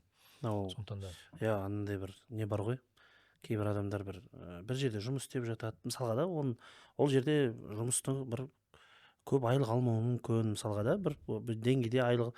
Бірақ кейбір адамдар не үшін жүреді? Тәжірибе үшін жүреді, опыт үшін жүреді да. Мынандай күшті бір пример бұл жерде үлгі болып жатыр. Яғни сен жұмысыңды істеп жүре бер. Бәлкім Алла тағала сені бір алдағы уақытта үлкен бір миссияға дайындап жатқан шығар. 40-қа жеткен кезде. Жоқ, рас қой, сен білмейсің ғой. Мен айтайын дегенім, сенің қазіргі өтіп жатқан сынақтарың, сенің істеп жатқан жұмыс орның, көріп жатқан тәжірибең негізі сені бір үлкен бірдеңеге дайындап жатыр деп айтса да болады. Өйткені пайғамбарымыз саллаллаху алейхи уассалам да сол ғой. Пайғамбарымыздың ата-анасының қайтыс болып кетуі, ол да бір дайындық. Туысқандардың арасында жүріп, кейбір арам істер араласқан жиындарға бармауы, Алла тағаладан аман есен алып қалуы, соның барлығы былайша айтқан кезде пайғамбарымызды өміріндегі барлық кезеңдер пайғамбарлыққа дайындап алған екен да. Қарап отырсам енді Мұрат аға, енді Алла разы болсын, сіз де бейне бір солай сияқты да, осындай сөйлейтін жерде сөйлеткізіп, тіл үйренетін кезде тілді үйреткізіп, әлемдік деңгейде, әлемдік деңгейде банктегі тәжірибе бар. Соны Алла тағала бейне сізді осы бір қызметке дайындаған сияқты бар ғой. Сен Алла тағала сол қызметіңізді қабыл етсін. Керемет, прям пазл жиналып жатыр. Бірақ велосипед не үшін екен білмей жатырмын. Велосипедтің хикметін түсіне қоятырмын деп жатсаң да. Велосипедтің хикметі халал ғой. ғой ар жағында халал орта ой да құдай сосын анау ғой мен айтпағым орта ғой ол да өзінше бір орта ол да кәсіпкерлердің ортасы кілең енді арзан спорт емес үлкенде бір жетістікке жеткен өздерінің уақытын бос жаңа жасай алған пассивті тақырыптарын көбейте білген кісілер ғой ол жерде ол да бір мысалы велосипед мініп жүрген бір бауырларымызды иманға шақырудың ол да бір несі ғой инструменті сияқты мысалы альхамдулилля байқап отырмын ғой мен бір просто велосипед 40-тан кейін бастайын ба деп былай өмір сүріп мына велосипедтің бір несі мысалы үшін былай спортқа өзім былай қатты жақын емеспін да мысалы үшін кейбір адамдар ана неге спорт залға барады темір көтереді мен бір сондай тәжірибем болды бірақ маған жақпады да ұнамады содан кейін ойладым енді өзіме әйтеуір бір спортты қосу керек әйтеуір өйткені мүлдем спорт жасамасаң енді тағы болмайды енді жүгіру 40-тан кейін енді жүгіру мәселесі ол да бір нелер бар сұрақтар көп дегенде сөйтіп әйтеуір өзіме бір таңдаған спортым сол болды да мысалы әйтеуір қандай да болмаса да жүрекке бір жүректің әйтеуір бір аптасына бір рет болмаса да сол қан айналымына пайдалы болсын деген ниетпен әйтеуір жасап тұрайық деген енді мына неге сұрап жатырмын бізде енді 2 сағатқа уақыт жақындап қалыпты подкастымыздың болып жатқанына машалла осылай әңгіме айта алатын адамдар келсе подкаст күшті болып өтеді да осылай жаңағыдай уақыттың қалай өтіп кеткенін білмей қаласың мен сұрақ қойып жатқан біздің подкастымыздың басым көпшілігі негізі форматы жалпы біз сынақтар жайлы айтамыз бізге келген қонақтар елдостас жаңағы сахабалардың өмірінде пайғамбардың өмірінде болған сынақтармен ұштастырып деген секілді енді сізден де бір сондай білмеймін оқиға болса болмаса ешқандай ағаттығы жоқ Англияда өмір сүрдіңіз жаңа неше түрлі қазір осы неде жүрсіз сынақтар отырмыз бір есіңізде қалған осы жерде бір алдымнан келіп тұрды да бүйтіп сынып кете жаздап бірақ Аллахтың қалауымен сынбай осы бір нәрселер шешіп кетті деген сияқты бір оқиға болса сол оқиғамен бөліссеңіз вообще керемет болады есіңізге түссе жаңа Англия бәрін қозғап келе жатқан себебім велоспорт деген кезде Малайзия бар менің жеке басымның сынағы 18 жылдан кейін бірінші ұлым туылды сол жеке сынақ сол болды шыны керек біз әйелімізбен екеуміз 2005 жылы үйлендік 2005 жылы февральда неге ЗАГСке барып тіркелдік ұлымыз 23 жылы туылды сол 18 жылдан кейін туылды енді шыны керек ол да бір сынақ болды бізге екеумізге үлкен сынақ ол өйткені басында әрине басында ешбір несіз жүрдік білінбейді жас болып жүрдік кейініректеу әрине бәрібір сынақтар болды шыны керек өйткені бала мәселесі мысалы үшін мен үшін бір ұрпақ қалдыру бір маңызды бір сондай бір себеп болды ма өмірдегі триггер деген секілді триггер болды да өйткені қалай болғанда да менің ұрпақтарым болу керек жалғасуым керек деген сондай немен жүргеннен кейін мен ұрпақсыз өмір сүруге оған көнбедім да содан кейін енді сынақ ретінде енді не істейміз дегенде басқа қандай варианттар бар дегенде сондай сынақтар болды шыны керек бірақ әйтеуір алла тағаланың сол сынақтарынан өтіп енді әйеліме мақтап қояйын әйелімді ол да біраз сынақтан өтті алла разы болсын сондықтан да әйтеуір альхамдулилля қазір ұлым аты Абыз сол жақында 3 жасқа толады 40-тан кейін әке болуды енді үйреніп жатырмын сізде жалпы көп нәрсе 40-тан кейін басталған сіздің өміріңіз действительно 40-тан кейін басталып жатыр екен ше 40-қа дейін сіз дайындағансыз алла тағала сіз дайындаған 40-қа дейін вообще түсінгеніміз сол пайғамбармен ұштасатын ұқсайтын жерлеріңіз бар екен ол да жақсы пайғамбар саллаллаху алейхи 40-тан кейін басталды ғой миссиясы несі 40-тан кейін басталды ғой темам барлығы сондықтан да мына мүмкіндікті пайдалана отырып әрине осындай сынақтан өтіп жатқан бауырларымызға сабырлық тілеймін иншалла барлығы орындалған кезде иншалла сәби туылған кезде өткен сынақтардың бәрі ұмытылып қалады шынымен де бәрі ұмытылады сондықтан да әрбір күн сол енді сол дұға қылдыңыз себептерін жасадыңыз күттіңіздер керемет негізі бірінші қажылыққа барған кезде әйелім бірінші өзі жүкті болды да сол да бір белгі болды. Демек, бола алады. Үміт пайда болды. Үміт үзбеу керек. Әрине одан кейін тұра алмады несі бала, бірақ әйтеуір нәтижесінде болды ғой. Сондықтан да сол үміт үзбеңдер деген бір сонда белгі ретінде көрдік. Машалла, керемет. Сол сондай сынақ болды. Машалла, Алла разы болсын, керемет. Әдемі. Басқа өзіңіз қозғағыңыз келетін болмаса, Елдос қозғап қойғыңыз келетін сұрақтарыңыз болса, сол бірнеше сұрақпен Мұрат аға сізді келесі тағы қонақ шақыру үшін. Давай сондай бір не қояйық. Жарайды. Сол кезде сізді тағы да қонаққа шақырып, тағы да бір 2 сағат әңгіме айтып, одан ары ашамыз да, Құдай қаласа. Инвестиция мәселесін ашайық келесі. Инвестиция мәселесі жеке тұлғаларға. Енді мынау кіріспе болды. Мен айтайын, бұл жерден мен сіздің басқа подкасттарыңызды қарадым, бірақ бәрібір ғылыми тілге кетіп қалғандықтан түсіну қарапайым халыққа түсініксіз болды. Бірақ мен әкеліп соны қаладым да халыққа. Мен енді бүгін ойлаймын, көрермендер үшін қандай болған. Жазып кетесіздер комментарияға, міндетті түрде түсінген болсаңыздар, түсінбеген болсаңыздар, комментарияға тоже сұрақтарыңызды жазып кетіңіздер. Оны талқылайық, Мұрат аға, дұрыс па? Дұрыс.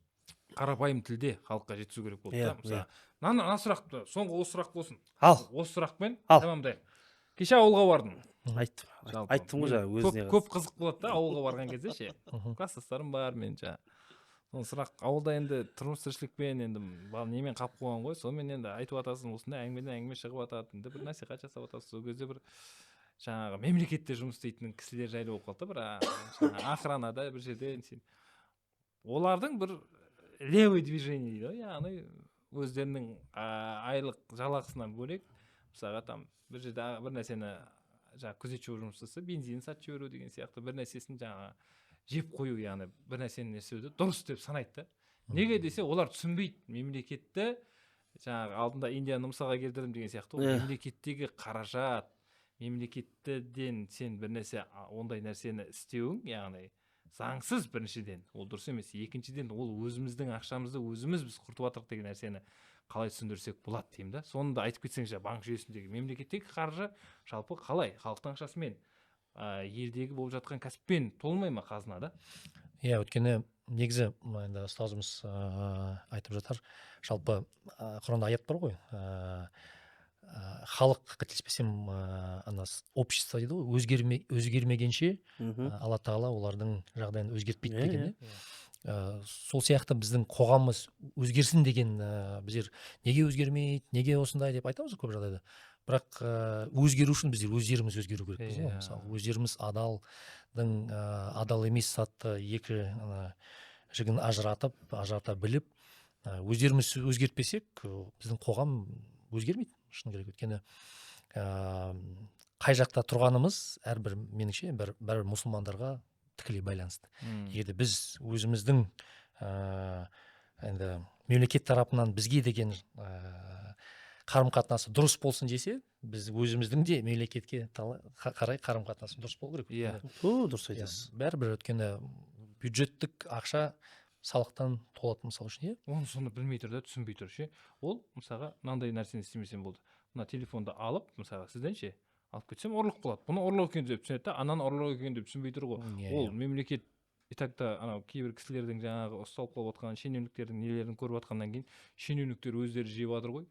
Біз алсақ не болады деген сияқты түсінік пайда болады. Сауатсыздықтан болып отқан түсінік қой. Бірақ бұндай түсінікте өмір сүріп отқан адамдар бар да, солардың да түсінігін сәл қалыптастырып жіберейік деп қойып жатқан сұрағым ғой. Кәсіп ретінде былай ойлаймын да, қазір компаниядағы болып жатқан жағдайды түзетудің өзі қиын нәрсе де. Мысалы бізде әйтеуір істеп жатқан адамдардың қаншалықты таза істеп жатқаны, жалпы бір подразделение мен екінші департаменттің дұрыс жұмыс істеуі, бір-біріне әйтеуір бәрі бір механизмде жұмыс істеуіне келтіру, ол да бір үлкен мәселе да. Мысалы үшін кәсіп жүзінде мен қазір өзім күнделікті кәсіпке кіріп жатқаннан кейін қаншалықты оңай емес екен түсініп отырмын да. Ал бір мемлекет деңгейінде бүкіл жүйені жүргізу, бұл енді екінің қолынан келе бермейтін нәрсе. Өйткені сен бір бизнесіңді, бір компанияны жөндеп ал алдымен бірінші. Мысалы, үлкен бір мемлекет деңгейінде, я болмаса бір аудан, я бір қала деңгейінде жөндету үшін бір өте қиын мәселе да. Сондықтан да біз айту оңай, неге былай болып жатыр, бірақ өз тарапынан оны істей аласың ба, істей алмайсың деп соны сұрасаң, көрсең оңай нәрсе емес негізі. сол ұстаз әркім өзінің не үшін жауап беретінін, жаңағы әркім өзі ісі үшін жауап беретіндігі туралы айтып толықтырып жіберсек деймін да. Иә, алла тағала құранда уәлә тазиру уазирату визра ухра дейді. Ешкім ешкім үшін жауап бермейді. Әр адам өзі үшін жауап береді. У каждого свое бремя деген сияқты ғой. Әр адам сол бұл неге алла тағала бұл аятты айтты? Біреуді қайтесің сен деген сөз ғой. Бұл біреуді қайтесің сен. Біреу өтірікші болса, сен де өтірікші боласың ба не? Біреу зинақор болса, сен де зинақор боласың ба не? Біреу жаңағы ұрлықшы болса, сен де ұрлықшы. Яғни мынандай ғой, біреудің адами қасиеттен айырылып бара жатып, хайуан болып кетсе, мен де сонымен бірге хайуан болам деген сөз ба не? Жоқ. Сол үшін анандай қазақтар андай бір мақалды харамға істетіп жіберетіндері мені ашуландырады да. Жаңа не дейді? Заманың түлкі болса дейді. Жаңа Заманың қалай? Заманың түлкі болса, бірі тазыдай шап дейді. Заманың түлкі болса тазыдай шап дейді. Дейді да жаңағы шустрить ету керек, алып қалу керек деген. Жоқ, ондай емес. Ондай нәрсеге айтылмаған. Бұл не істе? Дұрыс әрекет жаса, жақсырақ әрекет жаса, көбірек әрекет жаса, талпын, жата берме, оянсайшы деген сөз ғой. Иә, басқалардан бір сағат ертерек тұр, басқалардан бір сағат кешірек жат, бір сағаттан басқалардан бір сағат бір қадам алда жүр деген сияқты мәселе ғой бұл. Пайғамбарымыз саллаллаху алейхи уассалам өте бір қарапайым нәрсе айтты да, өзіңе қандай мәміле қалайсың, жұртқа сондай мәміле көрсет деді. Бұл не деген сөз? Бұл оп-оңай қағида. Шынымен де солай. Егер де сен жұртқа дұрыс мәміле көрсетсең, ол мәміле саған былай айналып келеді. Дұрыс мәміле. Ал егер де сен жұртқа дұрыс мәміле көрсетпесең, онда сен не күтіп жүрсің? Ал ертең өзің басыңа проблема түскен кезде адамдардың барлығы сен ондай не жасап көрген емессің адамдарға, не күтесің енді деген сияқты ғой. Сол үшін де біз ойлаймын осы қоғам болып осындай нәрселерден басталады барлығы, Құдай сақтасын. Ол бір ғой ол қоғам жөндеуге қатысты. Ол енді ол ақшаның арамдығына келетін болсақ, сен ол арамда тамақтанатындығың, сен бала-шағаңа апаратындығың, үйге барып жаятындығың, ол ештеңке емес та. Және де ол харам деген нәрсе ол анандай не емес қой. Просто жейсің да харам жоқ. Ол желкеңнен шығады да бір күні. Ол жаманы сол ғой ол. Ол бір жерден тесіп желкеңнен шыққан кезде, ол мамалатып жібереді да, ол Құдай сақтасын. Құдайдың діні ойнайтын нәрсе емес деген сияқты мәселе ғой бұл жерде енді. Терең айтатын болсам. Сондықтан, құрметті көрермен, бір-бірімізге пайдалы болып жүрейік, комментарий жазып, WhatsApp-тағы чаттарға таратып, бұл шығарылымды көбірек көрермен көруіне септігіміз тигізейік. Мұрат аға, сізге Алла разы болсын. Рахмет. Осыншама уақытыңызды бөліп келгеніңізге, алтын уақытыңызды бөліп келгеніңізге жақсы, осындай игі істерде басымыз қосыла берсін. Алдағы қарай тағы да бір жоспарлап, бірге жобалар жасайық, Құдай қаласа. Құдай қаласа жасайық. Өзіңіз көрерменге айтарыңыз. Енді халал қаржы нарығымыз Құдай қаласа Малайзиядан кем емес деңгейде болсын. Құдай қаласа сол уақытқа жетейік иншалла. Әумин. Болды, жақсы күндерде жолыққанша, құрметті көрермендер.